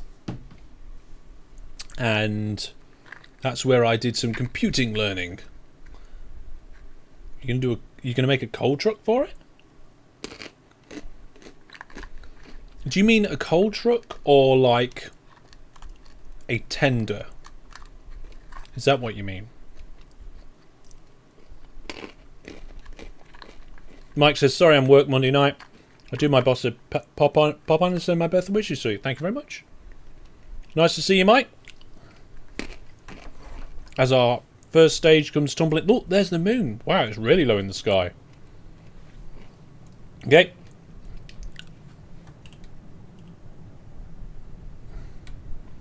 I'm doing 3 times speed because I'm getting a bit bored of waiting for this booster. Alright, here we go. Here we go. We're going to get ready for these. Good old coal indeed. This is your 3rd year at college. Yeah, I only did 2 years at college because it was a HND and a HND in the UK only requires 2 years. But what you can do is then you can take that HND to a university sometimes, do 1 year at university, and that will then enable you to have a degree from 1 year at uni. Which is what I did. So, I mean, you could have just done the 3 years at uni, but I wasn't 100% sure whether I wanted to do the course, so it seemed like a good idea to do 2 years at college and then have the option to go on to uni. Right then. So, we now have a TR-10 second stage in orbit of Kerbin with a moon lander on it. We need to get it from a suborbital trajectory into full orbit. So, which one's which? There it is. And we need to transfer the fuel over. And then we'll see if we can actually get it to the space station, which I'm almost certain we should. You notice the colour scheme? The colour scheme doesn't ring a bell, actually, the colour scheme. Let's turn off the auxiliary engines, and I'm going to do it with just like that. Put ourselves in a prograde, and we're going to borrow all of that fuel because it doesn't need to be in the lander at all. And now we're going to try and get ourselves to an orbit, which shouldn't be too difficult. Doesn't matter if it's that even or not, as long as we're not going to be suborbital. There you go. There's an orbit into. Oh wow! Look, there's where the other lander went. So it got a kick from the moon and now is orbiting really high up. I don't think we'll ever get that back. You've got to get going. Okay, well, thank you very much for coming by, and I'll see you soon. Bye for now.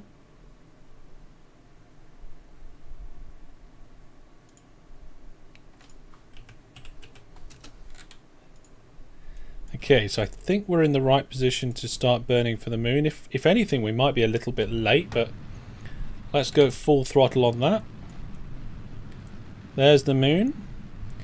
Like I've said before, it looks like we're burning to the moon, but that's not what we're doing. We're expanding out our orbit around Kerbin so that our orbit then intersects with the moon later on. Hopefully we can get this new lander to the moon no problem, but like I said, we're winging it today. We're winging it. And then what we'll do, like I said, we'll finish on something a little bit more fun, a little bit more different. Maybe we'll do something that's a bit daft. So do feel free to give me your suggestions in chat what you'd like to see. Maybe, I don't know, maybe you'd like to see some modifications to an existing vehicle or something. This is quite a little bit. I'm not sure about this. I mean, we are going to get an intersection almost certainly, but it's going to be quite late. Let's set that as a target. Okay, that's all right actually. If we focus the view, that's not too bad, and we can come in just very gently. There we go. Right then, let's warp here. And we can see this time we've got our solar panels out. So for a fraction of a second then, Kerbin and the moon was about the same size in the sky, which is interesting. I can't see the moon, but we're going to go retrograde and see if we can get ourselves... And we'll set the space station as the target, because that's where we're trying to get to. And I'm pretty sure we've I'm almost certain we've got enough fuel to do this. It just looks like it, you know? He says, winging everything. We've definitely not got enough fuel to get this second stage back without any sort of assistance. Now, I did actually stop the burn a little early then, We're going to go in towards the ascending node soon, so I guess if we get to the, let's see, the anti-normal, we should be able to then match this orbit a little bit closer with the space station. So let's see if we can do that. And then the space station will need to catch up with us, which we can do nice and gently and save on fuel. There we go. We can actually click on the ascending node there to get an idea about how much out of line these orbits are. And there we go, that's almost perfect. And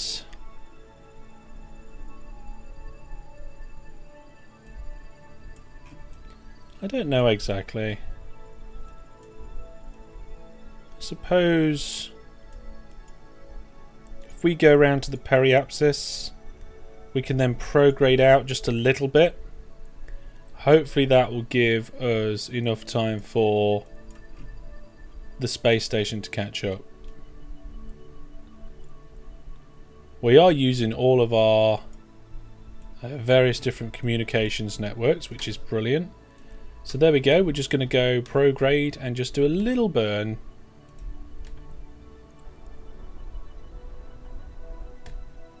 I think that'll do.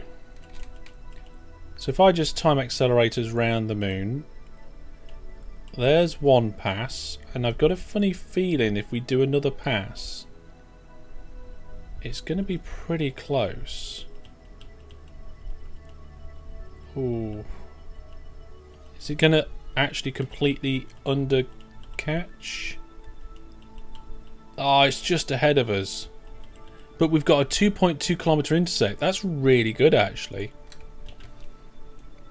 Okay, so let's now put ourselves retrograde to the target, which is just over there.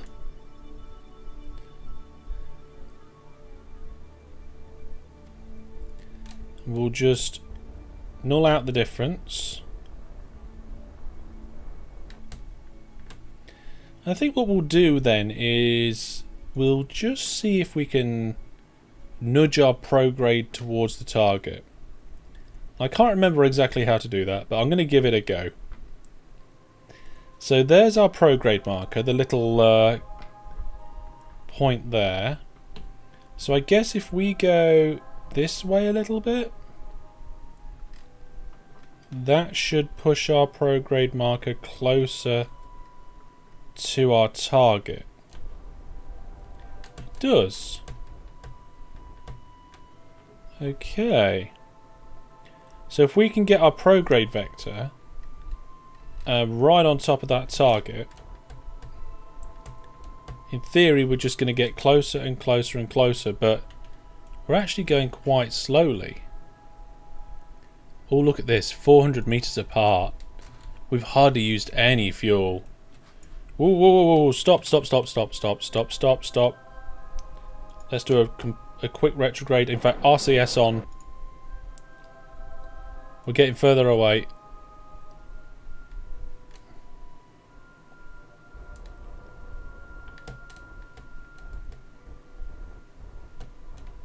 Okay.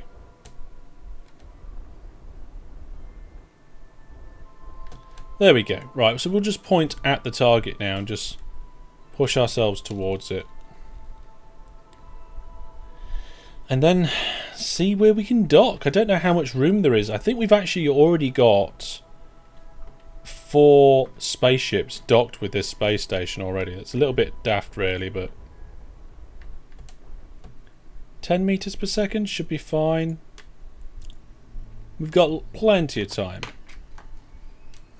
Plenty of fuel as well, actually. So to be able to lift this to the moon is brilliant.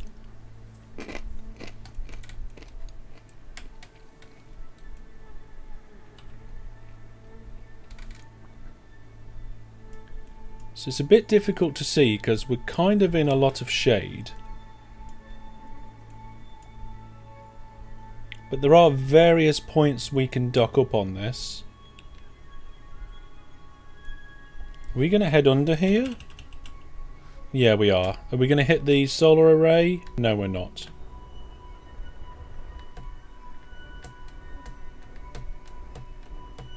There we go. So we'll select that as target. We will control from here. And we're just going to get the two objects lined up towards each other. We'll do the same here. We'll control from here. Set that as the target.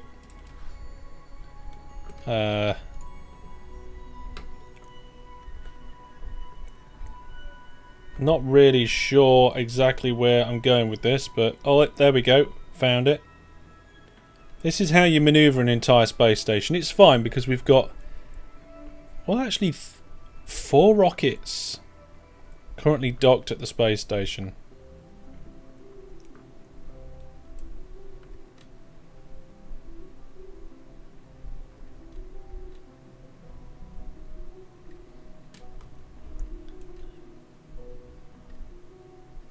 Okay.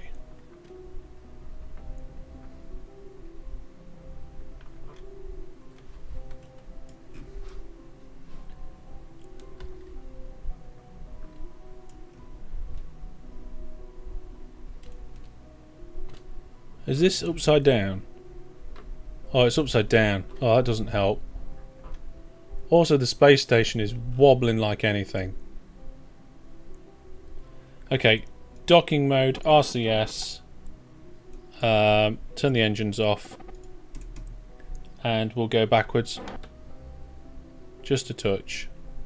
Oh my goodness, it really is wobbling.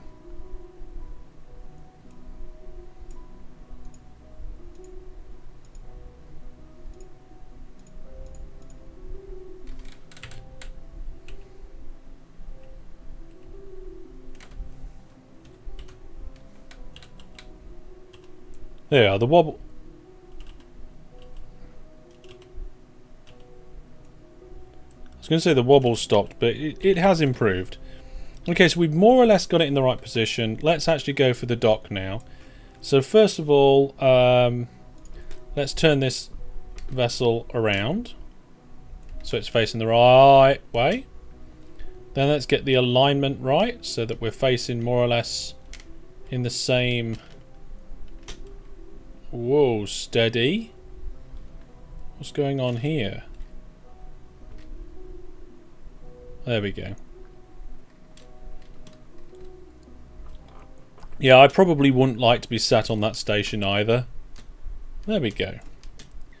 So then if we go into docking mode and turn the RCS on, we can then nudge ourselves forward.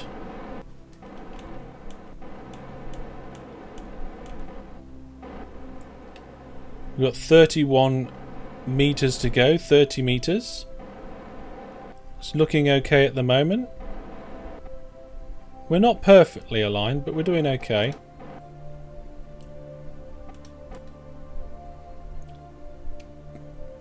$25 meters to go. Again, looking alright. Really, I want to turn these RCS ports down, but it's going okay.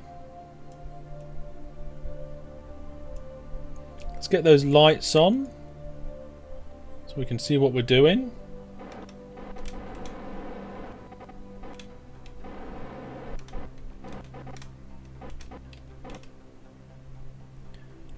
Looks like we're coming in on target. Getting ready to shut down SAS and RCS. Think we've got it. Yep, that was relatively good. You've been trying for ages to find the music for When You're in Space. This song that is playing, it's so smooth, soothing. I'm not 100% sure, but I think some of these songs are by Incompetech. But just look in the credits. Look in the game credits, you'll tell you. So that's the lunar lander now docked up with the station. What I want to do is activate this decoupler.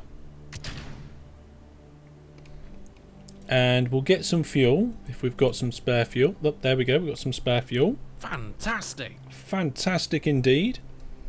And we will put fuel in the lander. And then we'll... Should we swap the lander for the one that's on the surface? I think we should. Yeah. Send it down to the base. Because that would be a good practice landing. Excuse me. On those new engines. I don't know what to do with this second stage. We can't actually dock this to the space station. And it's got no fuel. Well, it's got... Actually, it has got a little bit of fuel. I wonder if we could get this back to Kerbin. I don't think we can, but I'm willing to try. Let's do it. SAS on. Prograde. I wonder if it should crash into the moon. I think it'd be an interesting challenge to try and get this back to Kerbin. We're in a relatively good position to give it a try. And we've got plenty of monopropellant. Let's activate the engine. We may be able to get this home. So just for future note, we've got 478 units of liquid fuel. Just under 500. So here we go then. We're going to push out prograde. Hopefully we don't crash into the space center. Oh, it's a good job we didn't crash into the space center. That would be absolutely horrendous if that happened. If we keep pushing that out, eventually we will leave the orbit of the moon and we can bring our periapsis down towards Kerbin. All we've then got to do is get that to dip in the atmosphere and use the use aero braking then to bring us back in. Let's see. How low should we go? Let's go quite low. Like 55. 55. There we go. So if we just time accelerate, we leave the moon's sphere of influence and we head back to Kerbin. Just takes a little bit of time for us to get back. Do 50. I think 50 might be a little bit low because you do lose a bit as you're going through it, and we don't want to lose too much each time.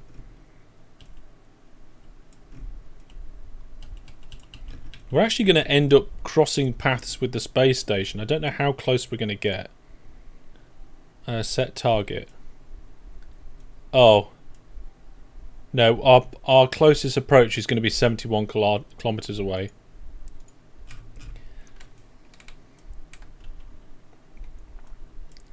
So, we're fine.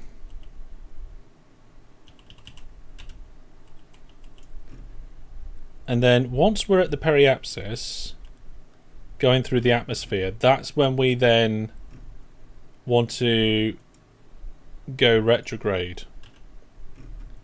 Oh my goodness, we're getting toasty.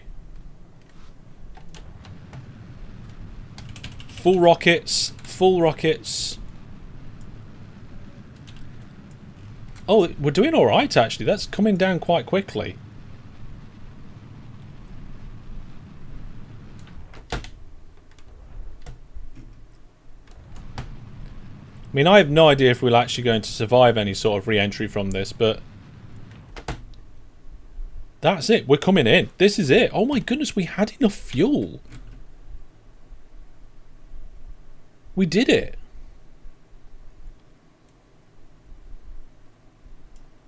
I mean, it's not down yet, but let's put this in our standard radial out. Is that out of fuel? We've got 7 units of liquid fuel left, so I mean, I don't know what we'd use that for. It's gonna be, yeah, it's gonna be toasty. This is gonna be a very toasty re-entry. It might actually be very near the space center, but not by design.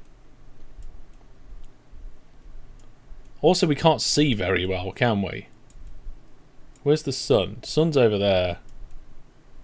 I don't know. It might be daytime by the time we get closer to the ground.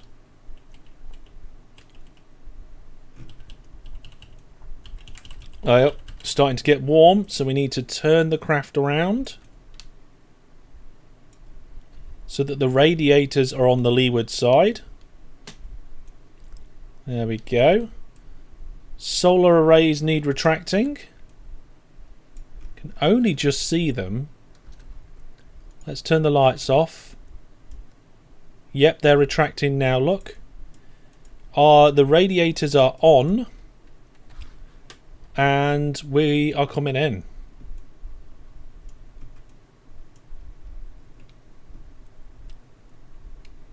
I don't know if it's going to survive, but I think... Oh, what's that? That's not good, is it?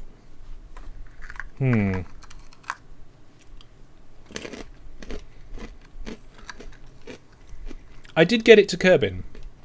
I'm hoping we can recover this for some good money. And we've still got all the monopropellant as well, so if it starts tipping over... It's just heat. Yeah, it is just heat. It'll be fine.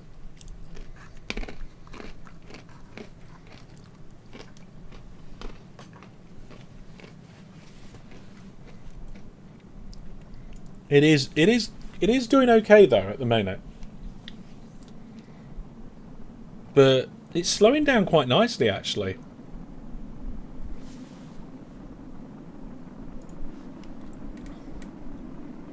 It is warm, it is toasty, but it's coping. This is exactly what the TR10 was designed to do.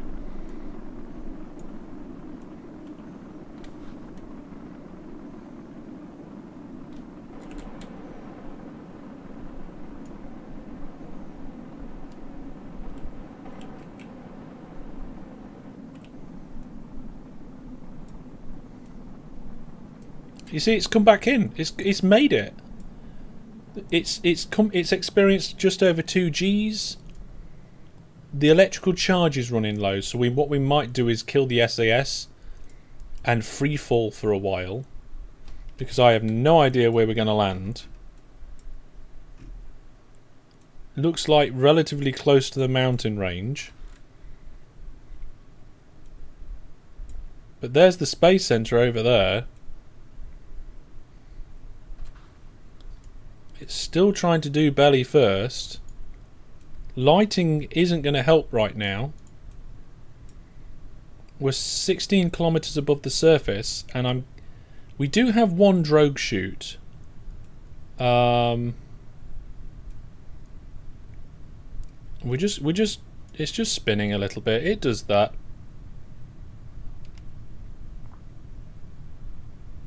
It does have chutes. It does. It has chutes for landing. So this isn't... we don't normally use the engines for landing. I mean, I can burn the engines just for a bit of fun, because we've got a couple of... There you are. There's the flame out. But the idea is that the aero surface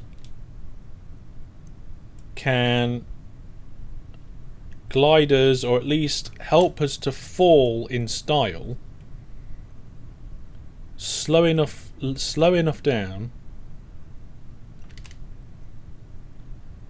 Now, I was hoping that it'd be a little bit more controlled than this. But it does appear to be a little bit wonky. Oh no, wait, it looks like it might be stabilising now.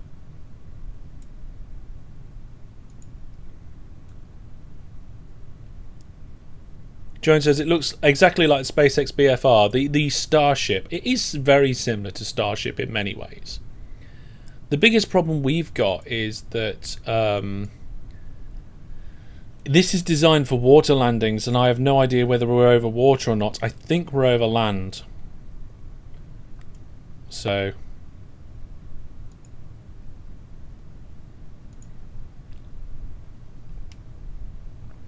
we'll see. It was a relatively good belly flop, it was. The only difference is, like I said, we land with chutes. So there we go. There's its natural... It's actually gliding quite nicely now. So there's the chute deploy. Slowly brings it vertical, and then these fins get in the way, so we can just move them. So we should be able to land okay. Like I said, I think we're over land. And as long as it's flat land, it shouldn't really fall over. We're only 85 kilometers from the space station, which is not too bad considering... Yeah, we came back from the moon blind. We had no idea where we was going to be on this. So that's a good mission, actually. That's a good mission. How do you do the vertical fin position? So we've got the servos, the rotation servos, the F12s on this. So the idea of those servos was originally to have the fins. Oh, there you go. Look, we're on a hillside, but the chute should help. There we go. Yeah, the idea of those fins was to actually face into the wind as we're coming in, and it turned out it didn't really help. But I left them on anyway because it looked cool. Maybe I should remove them because it's just adding weight to the vehicle. It is. It's just adding unnecessary weight to the vehicle. And we got 94% of the value for that, so 19 grand. Even using the fins as landing legs, yes. So we in total spent about 13,000 credits, maybe a little bit more, and we have a new moon lander on the moon space station.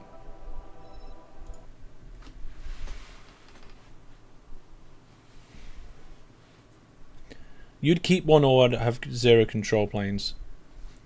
Now what I mean is I keep the fins, but I just remove the servos because I don't think we need the servos. Okay, so now what we've got here is we've got... let's just check the science. We've only got 36 science built up here. We've now got this lander, which is a brilliant lander. In theory. Let's take it down to the surface and have a go. So it's got nothing in its inventory at the moment. But we are full on fuel there and full on fuel there. And the monopropellant isn't great, actually. Let's just refill these monoprops. There's 4 of them to fill. And we actually have a monoprop filling tank here. And one here as well.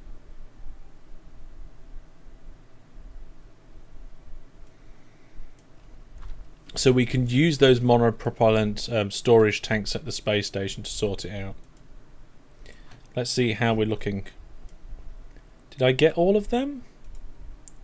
Oh, they're not quite full. Okay, let's quickly just grab them. Okay, so there's the monopropellant tanks.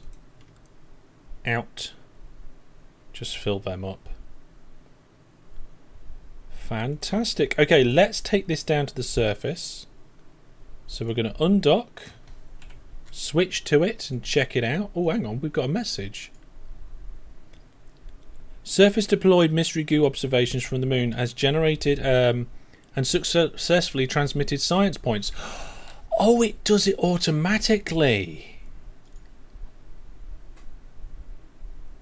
Right. Well, I have no idea what I need to do to work with that. No idea at all. I'll have to look into that.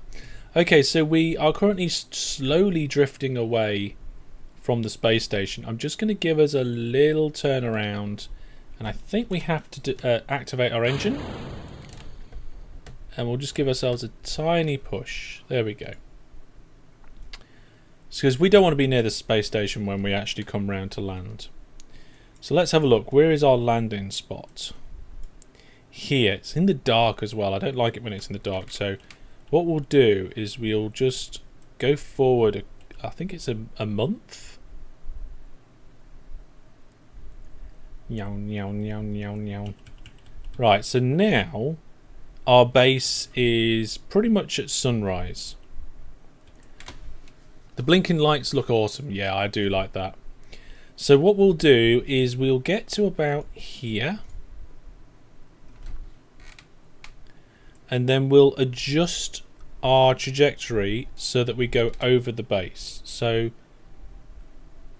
why haven't we got control? Electrical charge is 0.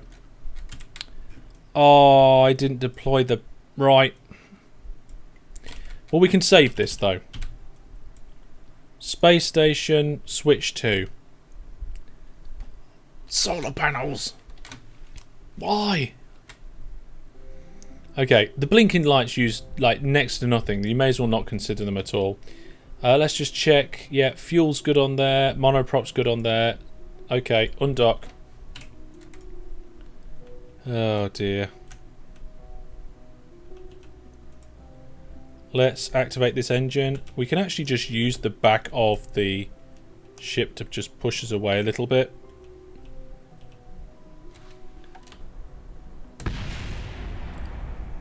Ooh, I just exploded something.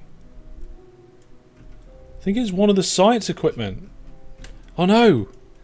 What was that? What exploded?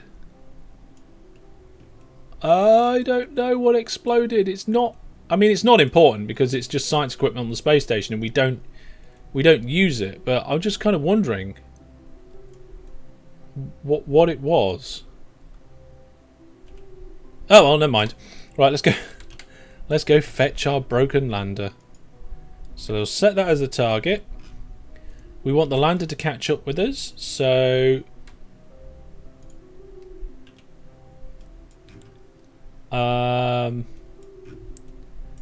guess. I mean, I can't see what's going on at all here.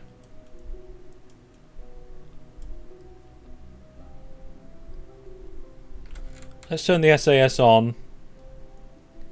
Do a little prograde burn. Let the lander catch up. The docking port? Try not to explode everything. Yeah, I don't know what it was. It might have been a docking port.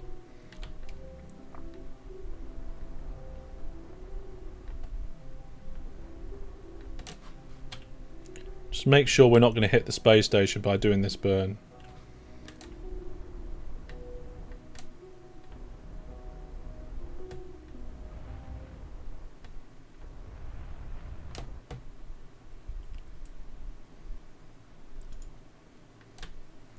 Well, it helps if we actually do it to orbit. There we go. Right. We're just going to go and grab it. Fix the antenna, and what I'll do is I'll bring the tug back another time. So there it is. I think that's our landing. I think. Yeah, that's our lander. So we need to get over to that. Let's now go. I can't believe it. Right, should we not do this in the dark? So let's go target, retrograde. Just take out the difference in our velocities. Or as close as possible. Then we'll do it in the light.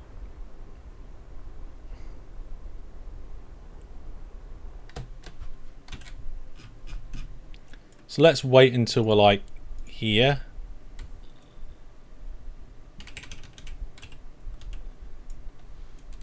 I can see a little bit better. Right, so let's arm the end. And we're going to go and use our power and control to open up the solar panels. So we'll burn towards the target. We've got loads of fuel in this tug. It's a good ship. It's a good ship to have.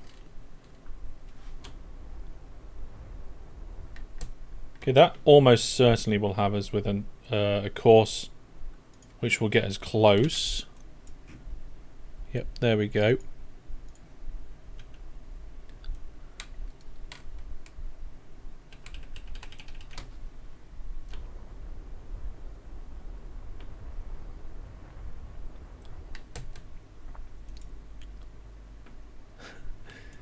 You think some people would get fired over a mistake of having no solar panels? I mean, it does have solar panels. Just forgot to deploy the solar panels, that's all. So it's not that big of a problem. Honest. I think this is the second time I've used this tug to get ourselves out of an issue. Right, here we go.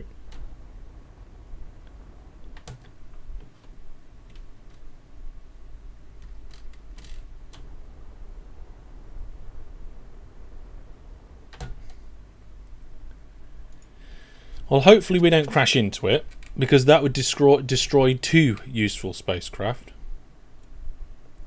Looks like we are going to just get just behind it. And then we'll be able to grab on and... yeah, definitely a good investment.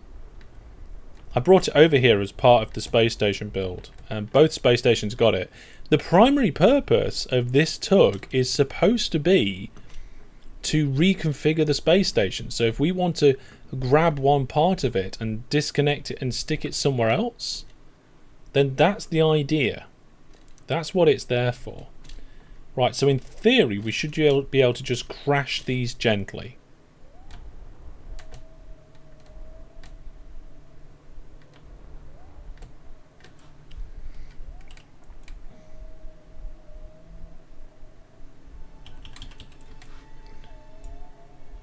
I mean, it's going slightly off course, I think. I mean, I'm going to just lift that up, I think. There we go. As long as we don't smash our solar panels off, I'll be happy.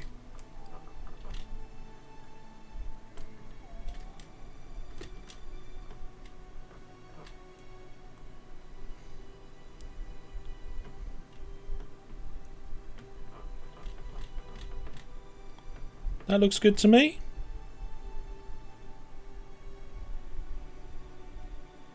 Are you kidding? That was too gentle.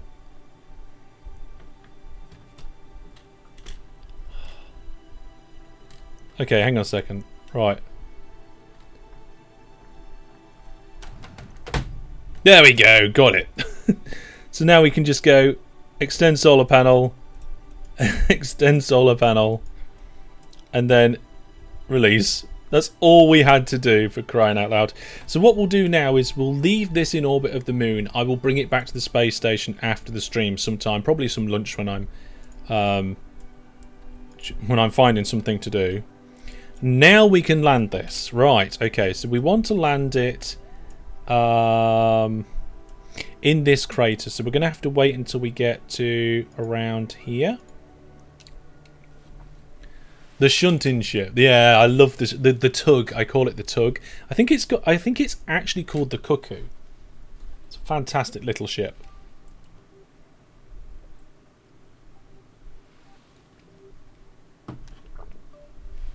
There we go.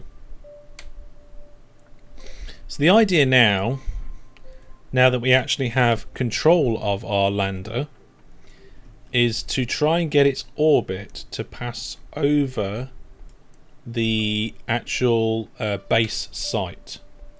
So we want to go anti-clockwise. So let's try putting ourselves over to the normal and see if that does what we want. So here we go with 2,700 meters per second of delta V. Let's land this at our lunar base.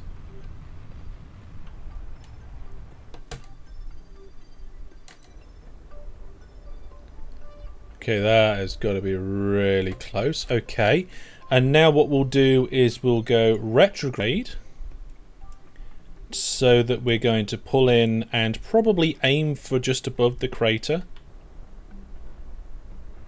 in terms of a landing site.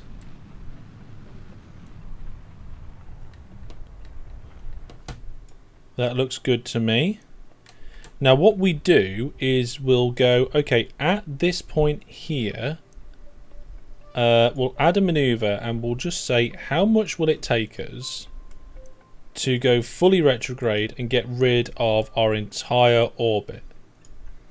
So it's going to take us 557 meters of delta V apparently, and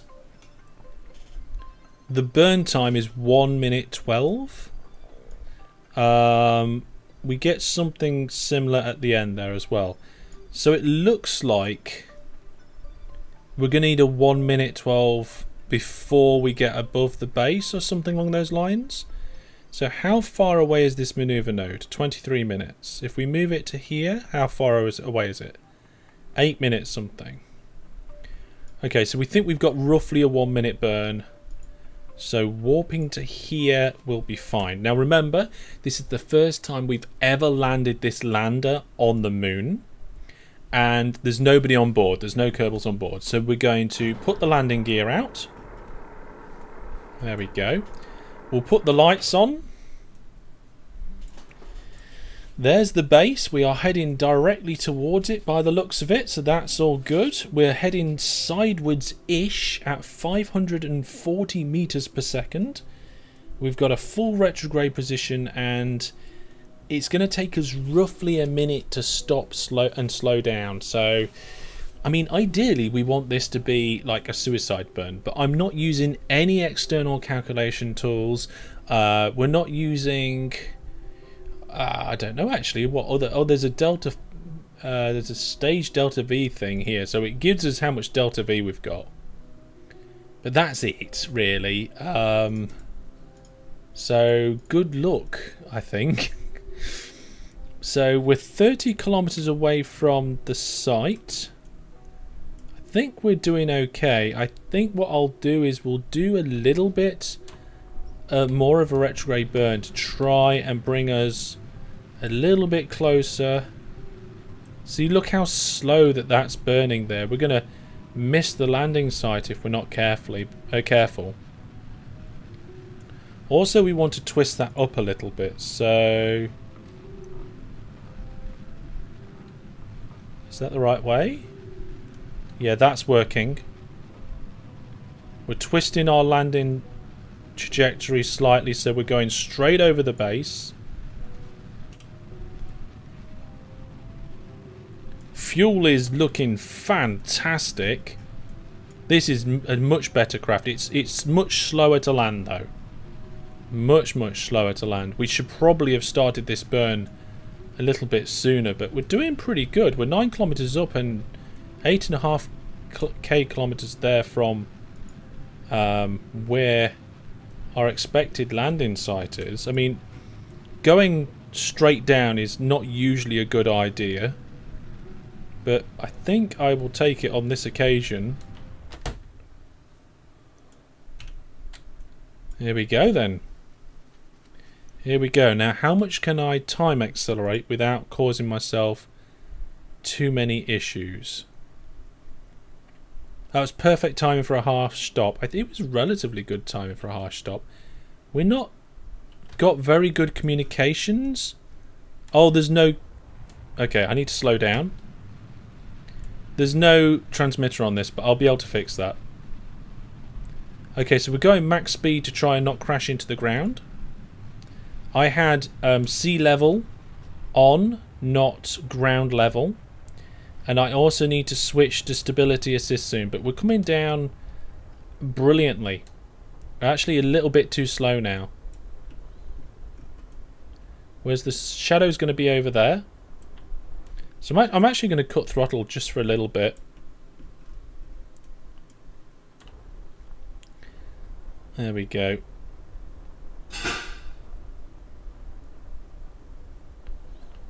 Okay, we're coming down at 30 meters per second. We've got 400 meters to go. I'm going to slow that down to about 20 meters per second. There we go, 20 meters per second. I'm going to slow it down to about 10 meters per second. I'm just pretending that there's Kerbals on board and I'm being careful. And we've got about 100 meters to go, so we're coming in at 5 meters per second now, which is very perfect. And we've got well over half our fuel remaining. This is perfect. Absolutely brilliant. Might not even have to do anything else. We're just going to come in at almost an absolute perfect speed, I think. Look at that. Christopher's here. You're Christopher. Perfect timing to see this brilliant landing of this brand new lunar lander. The fuel, the Delta V, the equipment, everything that's on here is fantastic. We may even be able to do some scanning. Let's get rid of this screen message. We don't want that. What have we got? So we got one of these little crater things here. What is that? I want to know what that is, because if I fly over to it and scan it, am I going to get stuff? I don't know. But what we need to do now is go over to the moon lander, fly the moon lander over to the new moon. Actually, this needs to be renamed. Could be used as an exploratory lander for Kerbals in the base. Yeah. I mean, there's not meant to be Kerbals on this base. They just got a little bit stranded. But if we go to configure naming, it's a lander, and this is Moon Lander 2. And actually, we'll just increase the priority of that as well. There we go. Hello, Mr. Beantown. Your power went out. Oh my goodness. It was a good landing. That went really well. The weird thing is that the lighting is showing up all around. So we can turn the lights off now. And we're all good. We're all good. So let's now do a save, because things go a bit quirky on the moon sometimes. So this is our moon base at the moment. We can bring the moon base over to the lander. It's just over there if we want to. Looks like the wheels on the base are going a bit crazy, but never mind. And we can then go and have a look. There's the 2 little rovers. There's a flag. There's another flag. There's the science equipment. There is our new lander. Oh, the other one's too far away, so we need to go in map mode and do switch to. So the new lander, I did forget to put an antenna on it. But it's fine. I'll get our engineer to take this antenna off, because we don't need this now. This lander is useless. But I guess we could just leave it there and take the parts off it. The wheels on the base did go round and round. So what we're going to do is we are going to activate the 2 engines.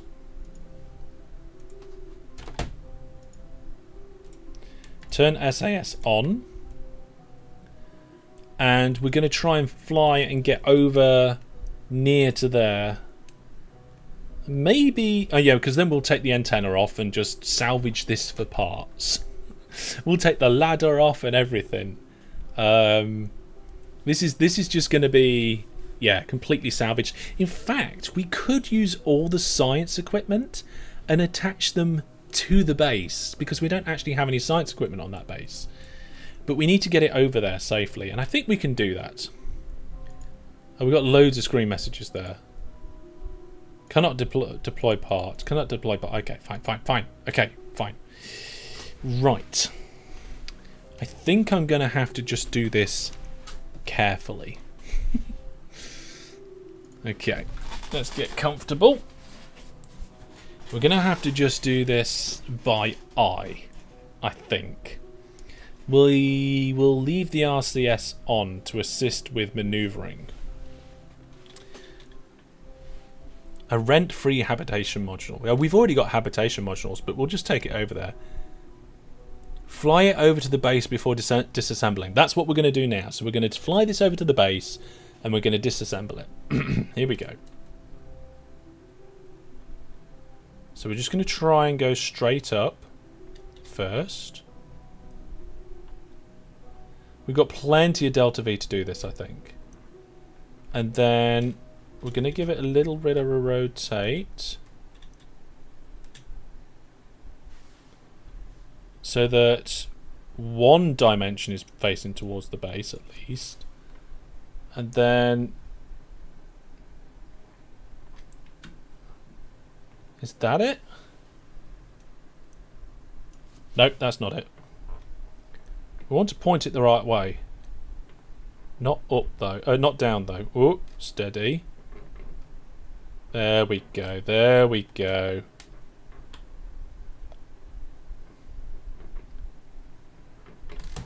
How we're looking on the mini-map. We need to be quick here. That's good. We're going straight over the top of the base, I think. Looks like we need to go a little bit that way. Oh my goodness. Okay, now let's go retrograde, and we can use that just to stop. That's really where we want to stop.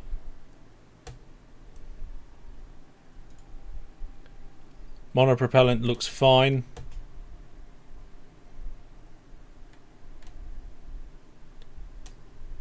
Good night, Hellish. We're not going to crash, it's fine. We're not going to crash. This is looking good. We are coming in a little bit close to the base. When I said I wanted to land this right next to the base, I didn't necessarily mean right next to the base, but I guess that's okay.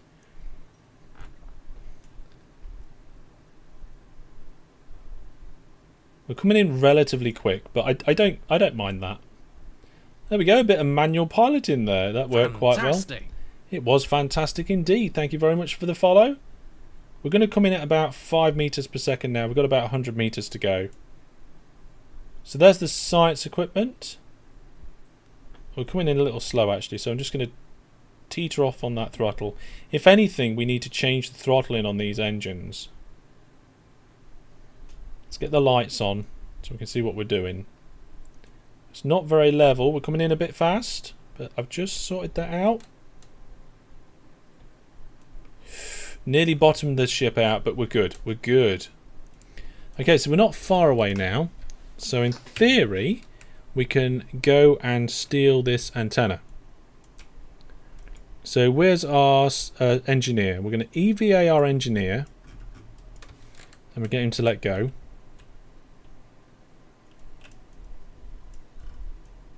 And... or should we drive the base? We'll drive the base over there. What am I thinking? Get on board. Right. So to drive the base, we have to put the throttle in neutral. We can turn the lighting on or off. It doesn't really matter because it hasn't got any useful lighting. That's another thing as well. We can use the lighting on the base. We can just use this lander to upgrade this base. Crazy. Then we do the target extensions for the 2 side rovers. Push it up and toggle the landing gear. There we go. The base is now rolling. We can take the brakes off. And I can't remember which way forward is. Apparently it's this way. So we want to make sure we don't run over the science equipment, but we need to park right next to the lander.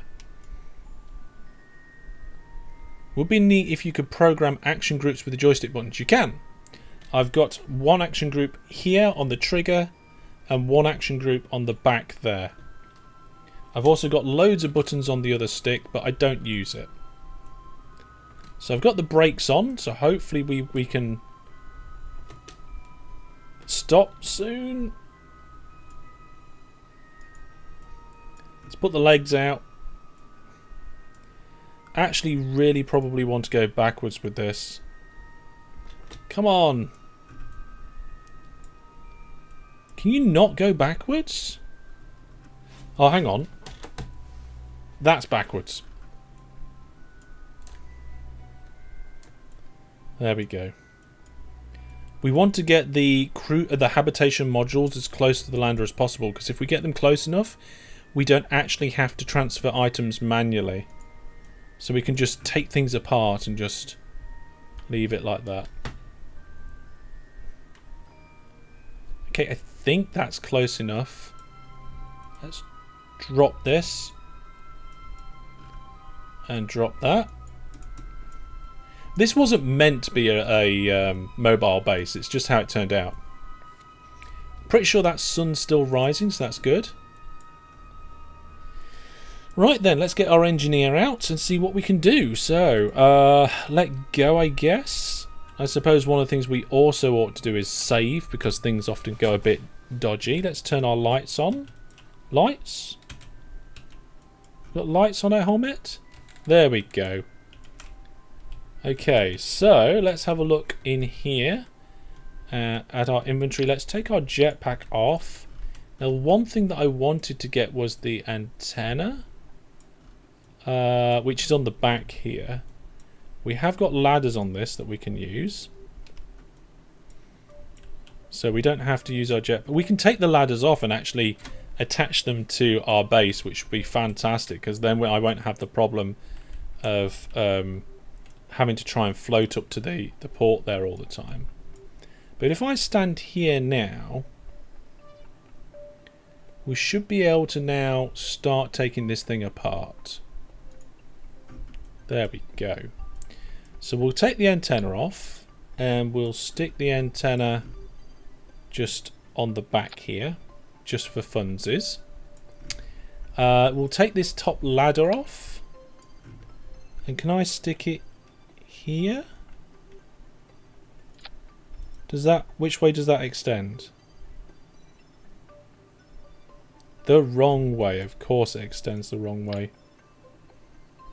So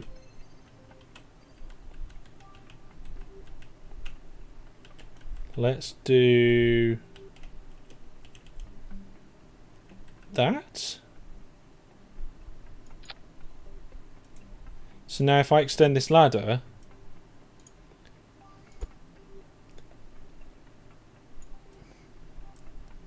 we can get easily up into the section there.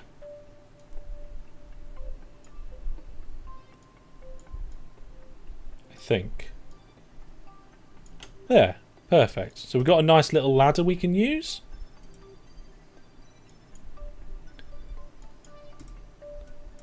I don't know what else we're going to do, but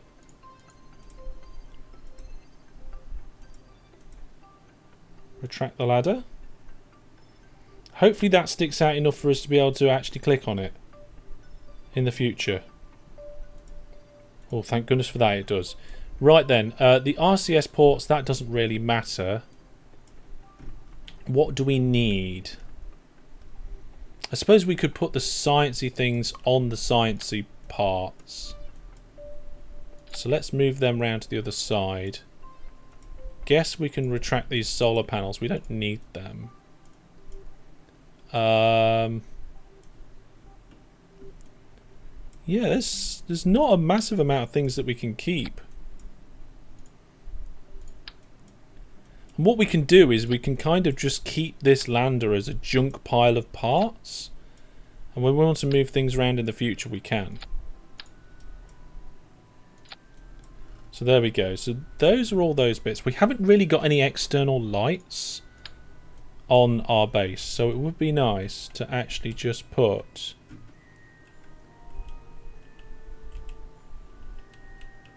a few external lights. So maybe one there.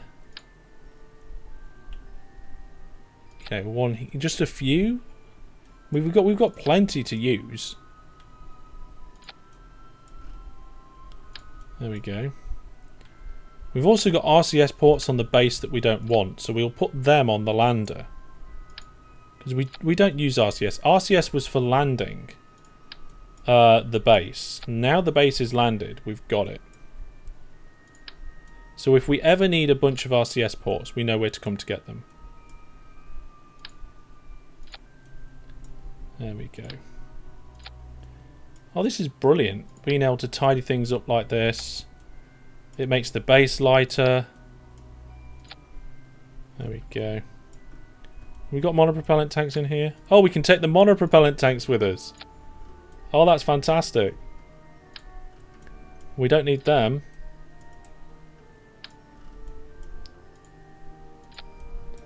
This is just going to be the Lunar junk, the Lunar junk yard.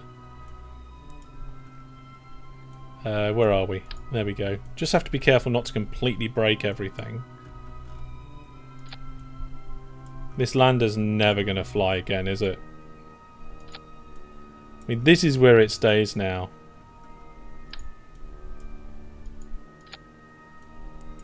Just covered in stuff.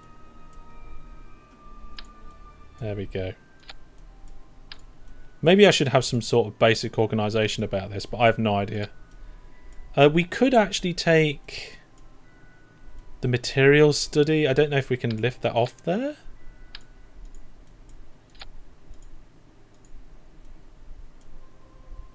Yeah, part attachments. Apparently we can't take it off there. Can we take the top section off? No, we can't. Okay, so we can't do that much. What else have we got? So we've got all that stuff in there taken out.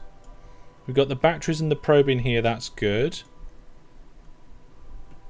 It's a shipyard. I suppose it is, really.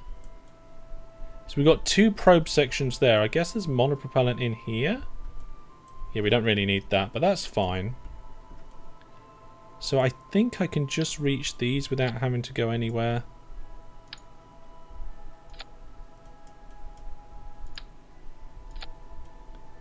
There we go. So now we've just got a couple of RCS ports on the far side to get. But I think we're all done. Yeah, okay, so let's get down. And then when we get down, we'll take the ladder with us as well.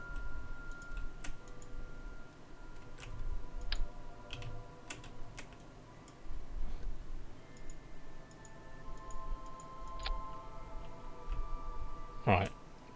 So I just thought what we'll do is we'll attach the ladder out the front of the science area. No, I don't want the strut, I want the ladder. Oh, that's not what I wanted. Can I undo?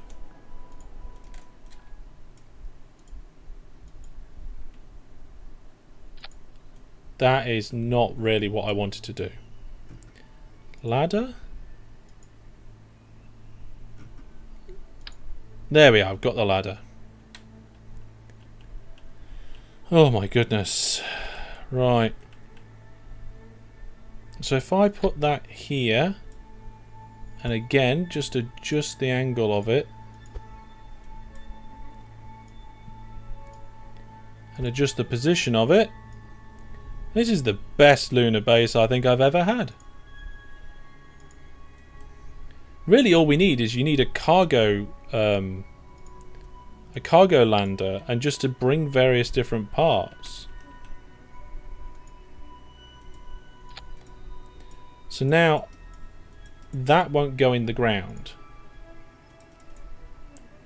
So I guess I need to get on board and retract them. So let's do the science first. So let's just put all the various different science bits on the top of here.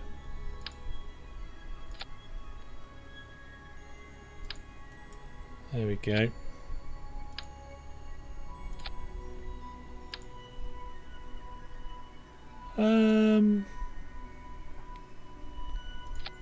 There we go.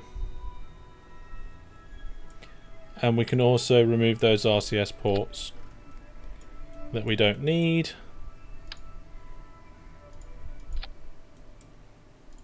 Oh, this is brilliant. I mean, we've now got a lander with more RCS ports than any other component on it.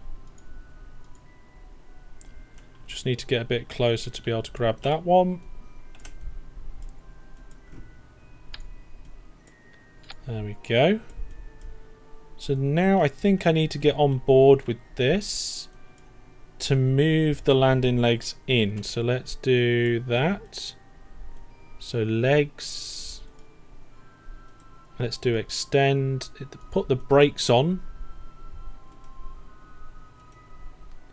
Extend and then legs in so that I can then attach this one properly.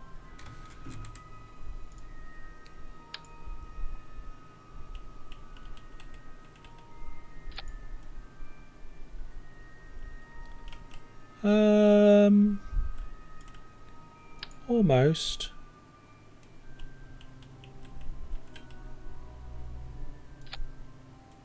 There we go, that looks alright to me. Okay, let's get back on board. I think that's everything. So we just need to go over to the new lander now and fix, like, put the antenna on it. Did you take the antenna? Yeah, I've got the antenna stuck on the back here. So in theory, I should be able to extend this ladder. And that should help me get back inside easily. So if I grab that, I can just climb up. And board. Brilliant. Absolutely brilliant. That's what we wanted. So retract the ladder.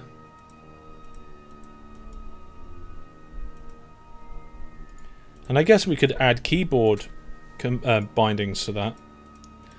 But I think that's everything from this lander. Now we need to go over to the other lander and then park back up. So let's drive this thing. So brakes off. Oh, we're facing the wrong way. So I think if we turn right, that might be safer. Or just go straight or something. Oh no, wait, there we go. We've actually got lights on this now. I forgot about it. So we put lights on this side so that there is a little bit of lighting there, which is cool. Again, maybe we can put a key combination just for those lights. So what's that? That's the moonstone. We need to go over there to the lander. And then these guys can use that lander to go back up to the space station because they're not meant to be staying here. So let's turn the base round. Can anybody think of any reason why we would keep these two people on the moon at the moment? I mean, we do need to still deploy the science, but why can't they? We've got a scientist at the space station. Surely the scientists at the space station can deal with that. To explore all the biomes. So that's the idea. So the idea of this lander is that it starts on the space station, it goes down, I'll just put it into reverse by accident, the lander goes down to the surface, explores the biome, goes back up, takes the science with it so it can be dealt with in orbit. I'm just going to extend these legs because we're moving a little bit sideways and I don't want the whole thing to tip over. There we go, we're okay now.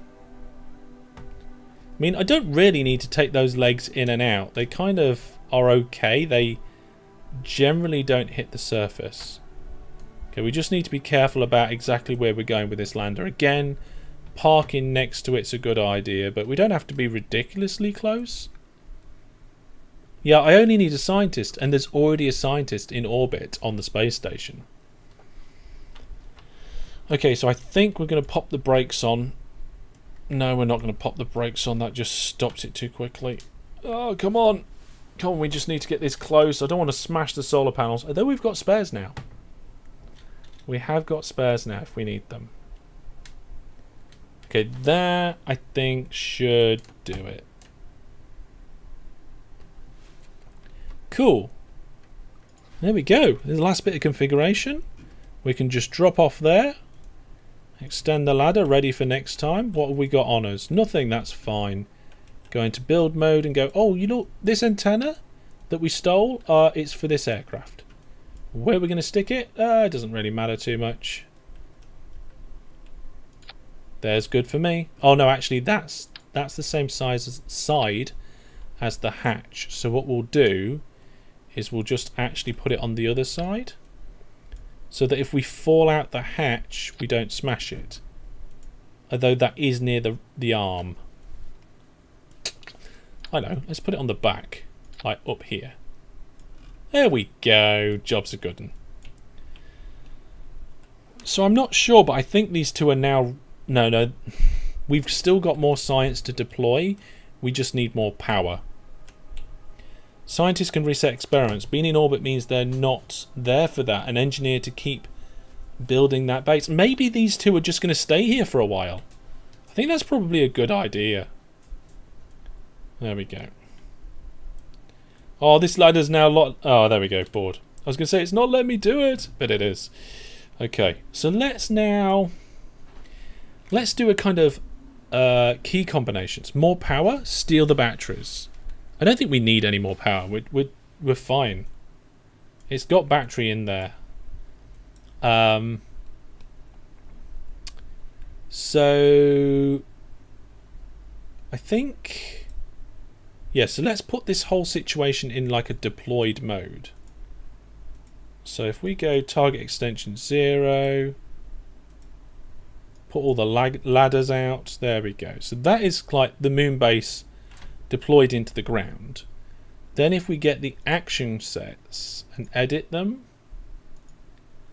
we can then, like, that's the gear, but custom 1 is blank, so we can do extend retract, extend retract, extend retract, extend retract, and then on the ladder, toggle ladder, toggle ladder.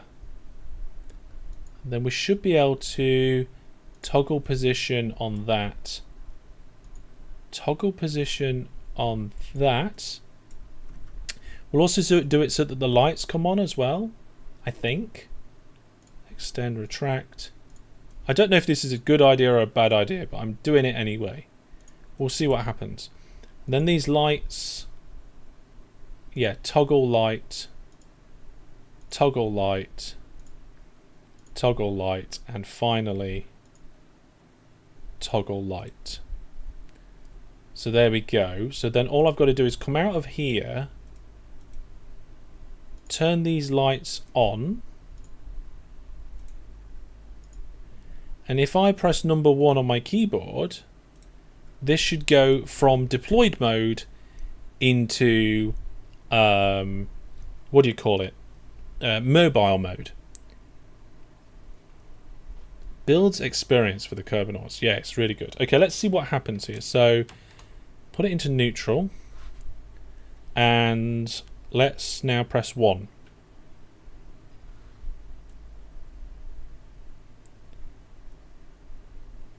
That seems to work nicely. I think what we need to do is make the target extensions, the traverse rate on these, a lot quicker, so that it lifts off the ground. No, it probably doesn't want to be too quick. We want to kind of get it a nice happy medium. So it's almost the same as at the speed as everything else. So then if I do it back the other way, see, like it puts it down and then lifts lifts the side bits up almost. Are all the lights on? Yeah, they are. Cool. Okay.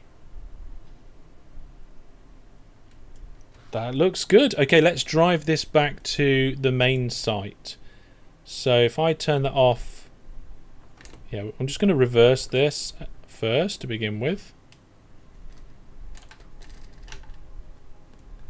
We'll turn it round and drive it back, and then we'll go put the... Should we put the lander back up with the space station or just leave it here?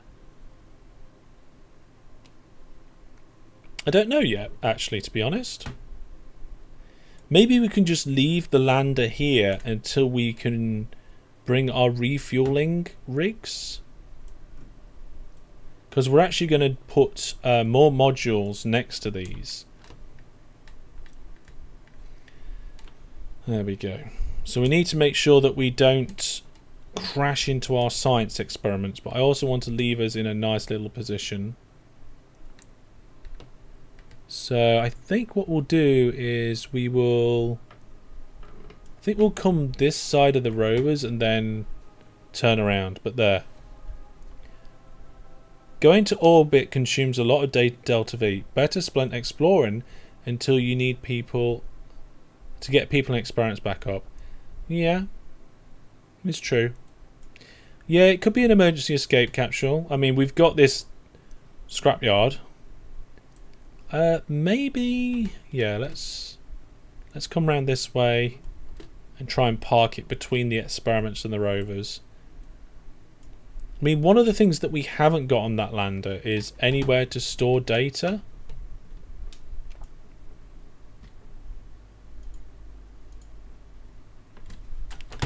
Oh, come on.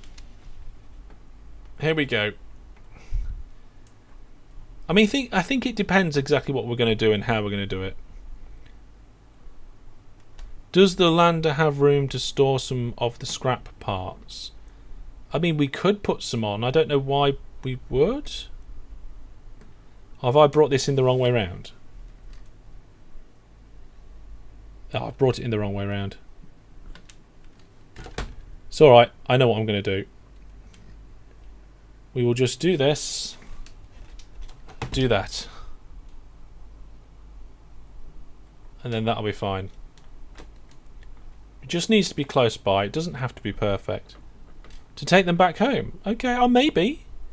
Maybe. I mean, I don't really feel the need to take anything back home at the moment. So, right, let's put the brakes on. Perfect. And let's switch modes. Here we go. Let's go from mobile mode to the other mode, whatever that's called. I can't remember what it's called. Today, chink. There we go. Brilliant. Absolutely brilliant. I mean, these lights don't do a lot, and one of them's not even on. There we go. But it's enough. It's enough. That's cool. Yeah, I suppose it depends what our objectives are. One of the objectives we need is to go around the different biomes. Yes. So I think like hopping between the different biomes would be the most efficient way to use the fuel, rather than going all the way back up to orbit and back. The problem there is that like we've got nothing that can collect multiple amounts of experiments. If anything, what we probably need is an experiment storage unit on our lander. On this new lander. But I'm going to call that mission success. We've upgraded our base. It now has ladders and lights and science equipment, which we didn't have before. I mean, we could probably actually do... I mean, we've probably done temperature stuff from here. You would use the base. Is really not the best. The base is definitely not designed for that. I mean, I think we need like a new proper mobile base with the wheels on the base, like a proper science base rover. I think we should bring that to the moon. I mean, the handling of this base is terrible. If you get up to any sort of speed, then it starts to sway and yaw. I've had it before, and when that happens, if it goes sideways, it can then dig into the ground and roll and just explode. Which I don't want to happen. I've had it swaying and yawing. I'm like, this is going to explode any minute. I was very lucky for it not to happen. So yeah, this is not great for exploring. We could make a good exploring craft. What we have got now is a space yard on the moon, full of all sorts of rubbish, which is absolutely fantastic. And that's another thing as well, is that the science wants taking back up to the space station. So I think our lander, let's just save and go over to it. Not that, not that, not that, not that. This needs this needs an ability to store science experiments within it. It does. But we can do that. We can do that upgrade next time we visit the moon. Right then, what time is it? Oh my goodness, we've gone past the end of the stream. We should be finishing. Ah dear. Right. Well, let's go back to the space center. And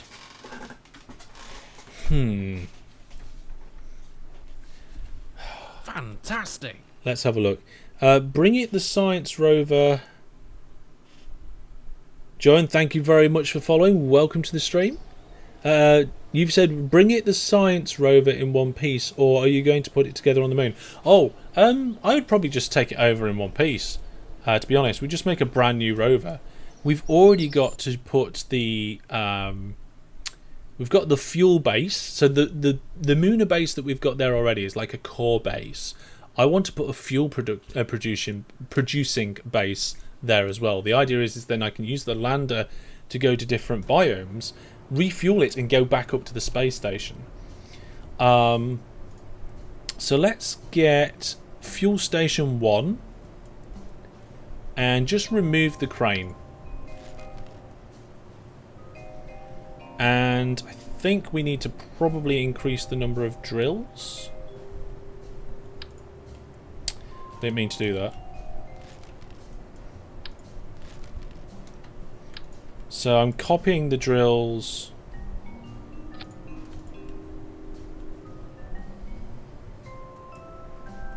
Come on, drill. And I'm just doing it by eye to begin with. There we go. And these ones are upside down. That happened to me last time, I think.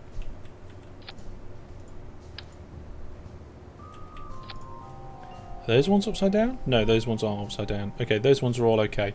And then what we can do is just use the move tool to just snap it to the grid. So that's one too high. There we go. Just to make sure it's nice and even. And what we're going to do is we're going to set this up on site as a fuel producing facility. Now last time we messed around with the crane. We tried to make it so that we could fuel our rockets directly, but to be honest, we don't need any of that rubbish. We can just get this up and running as is. So I'm not going to save this. I'm going to launch it like that, because if I want the crane version, then I can keep that, and I'll sort it out sometime soon. But we definitely need to do something about the science on the moon. That's where we're going to get most of our science from, I think. So normally we would finish the stream after 3 hours at the moment. That's my current schedule. So we do UK time 8:30 to 11:30. It's nearly 12 o'clock. But what we'll do is we'll just drive this to where I want to place it. We'll put it somewhere over here, relatively near stuff. And then we'll just deploy it, get it making fuel, and just leave it making fuel. And then we'll get our fuel tanker. Not tanker, is it? I've just realised we've got the docking ports on the bottom of this version. Sorry, this I'm gonna have to take this back and redo this, because we don't want the docking ports on the bottom. The docking ports were as an experiment, a failed experiment last time, so let's get rid of them. I'm pretty sure this can just sit on its tanks. I'm happy with that. Hopefully it won't explode when I drop it on its tanks, but we'll do it bit by bit. And we could actually have a few of these running if we wanted to, because they're relatively close to the runway, so we get like 97% of the cost back of them anyway, so it's not really costing us too much money. And then we can get trucks out whenever we like. So maybe, see, the truck would be launched probably at the actual launch pad. So this just wants to be relatively close to the bottom of the launch pad, I think. By the way, we're not taking this to the moon, in case anybody's wondering. Okay,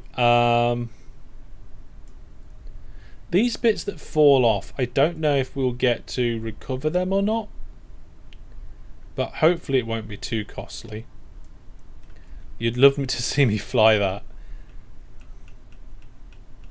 The fueling arm was awesome. It just adds so much complexity to the whole situation, which we just do not need. We do not need that level. Why are these solar arrays not rotating around to gather sunlight? The sun too low in the sky? I think the sun's too low in the sky. So I think what we'll do is, yeah, like I said, we'll have this next to the causeway, not far from the launch pad. And we'll leave it this way because of the way that the sun transcends in the sky. It's not an eclipse again. No, the sun's just setting. So we'll park it... Actually, no. We'll just mount this bit here and just have it there. Here we go. We'll have it right here at the bottom of the ramp next to the launch pad. And where's the actual control? There it is. So we'll rename this vessel and we'll call it Fuel station. We'll just call it fuel station. And we'll actually put a KER in front of it for Kerbal. Fuel. Is that LE or EL? No idea. We'll call it a little base. We'll accept that.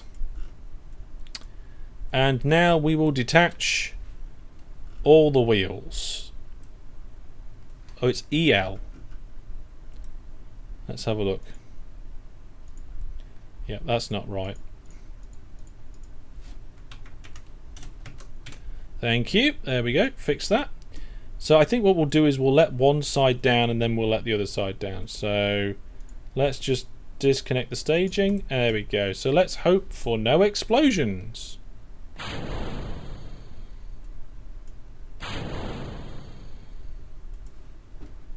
I'll retract these legs. Oh, it broke the solar. Oh my. These legs aren't supposed to be on there. Oh, instantly explodes. Damn you, fuel thing. Damn you all. I think what we're going to have to do is, like, at the end of each live stream, just do a little bit of work on this fuel project because it's a pain. It is. Right then, let's try that again. Looks like we recovered all the bits, so hopefully we can just load the autosave, take off the legs, and just try again. Instantly explodes. Yeah, that's right. We don't really want things to instantly explode, but in this case it did do. Sometimes we want things to explode. Right, okay, look. It's not supposed to have these legs on it. That was a design error from earlier on. And we can actually probably change the staging here so that these are split out.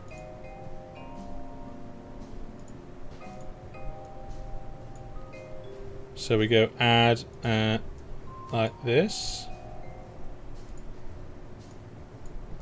So we drop each corner one by one, rather than dropping the back and dropping the front and flipping the landing legs and getting rid of. I mean, really, we should probably retract the solar panels, because retracting the solar panels would make sure that they're more protected.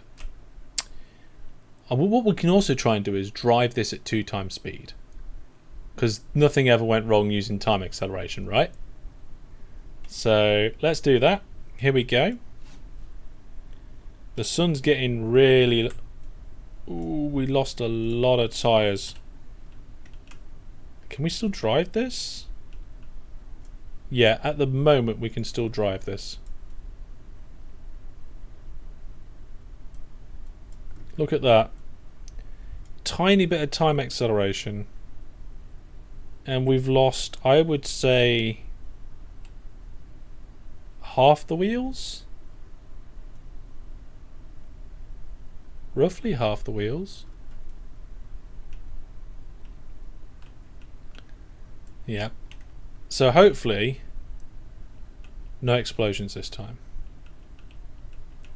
And we can get this thing drilling, producing decent amounts of fuel for future launches to save us money. I've just realised that we haven't got as many tyres to go up and down the slopey bits. And also we're running out of power because we're in the shade. There we go. Keep losing connection. Come on. We can do this. We can get to where we need to be before the sun sets.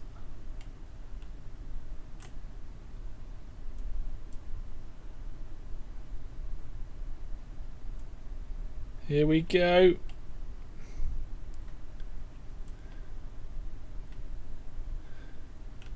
Oh no, we're going to be in the shadow of the VAB.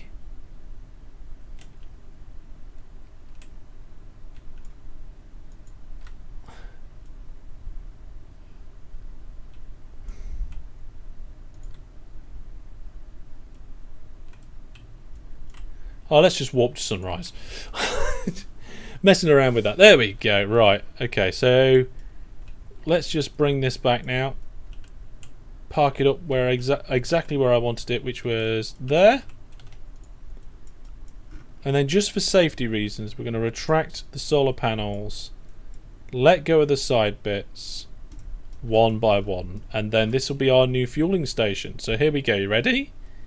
And that is 1 leg, 2 leg, 3 leg, and 4. I think it was good that we dropped the solar panels. There we go.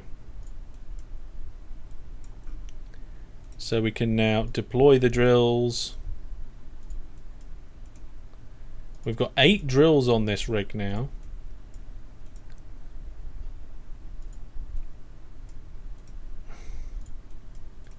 But it's just yeah, we've got an operational fuel farm.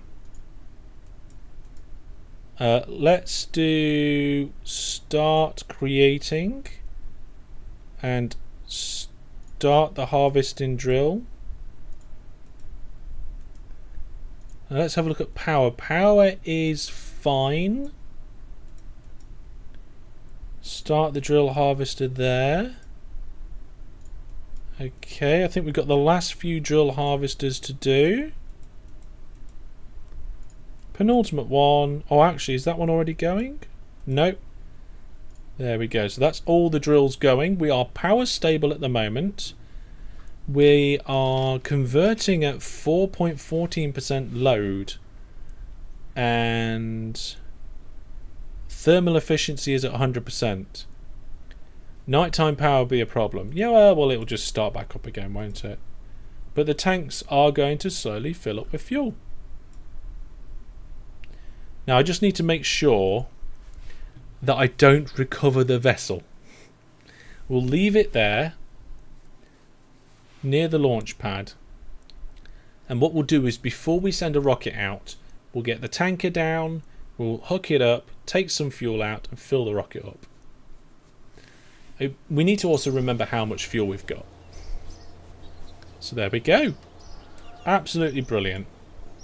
Well, folks, I think we're going to leave it there for now. We've done quite a few little missions. We've replaced the Lunar lander, and we've got a fuel solution now deployed. I think we've done quite well. Done quite a few missions as well. We've still got to gather surface deployed mystery goo observations science. I don't know how we need to do that. Oh, we've collected 10% of the 50.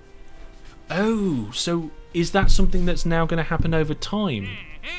It is. Oh, it's working. Fantastic. So we just need to wait for that to continue and then everything will be fine. Oh, brilliant. So that is working as well. So I guess we just need to see how close we are to getting to Eve. But that's never going to happen, right? It's going to take a long time to get to Eve. A very long time. Let's have a look. So we've got... where is it gone? Oh, the Eve Explorer. So the Eve Explorer is leaving the... has left the Kerbal system, I think. No, Kerbin system.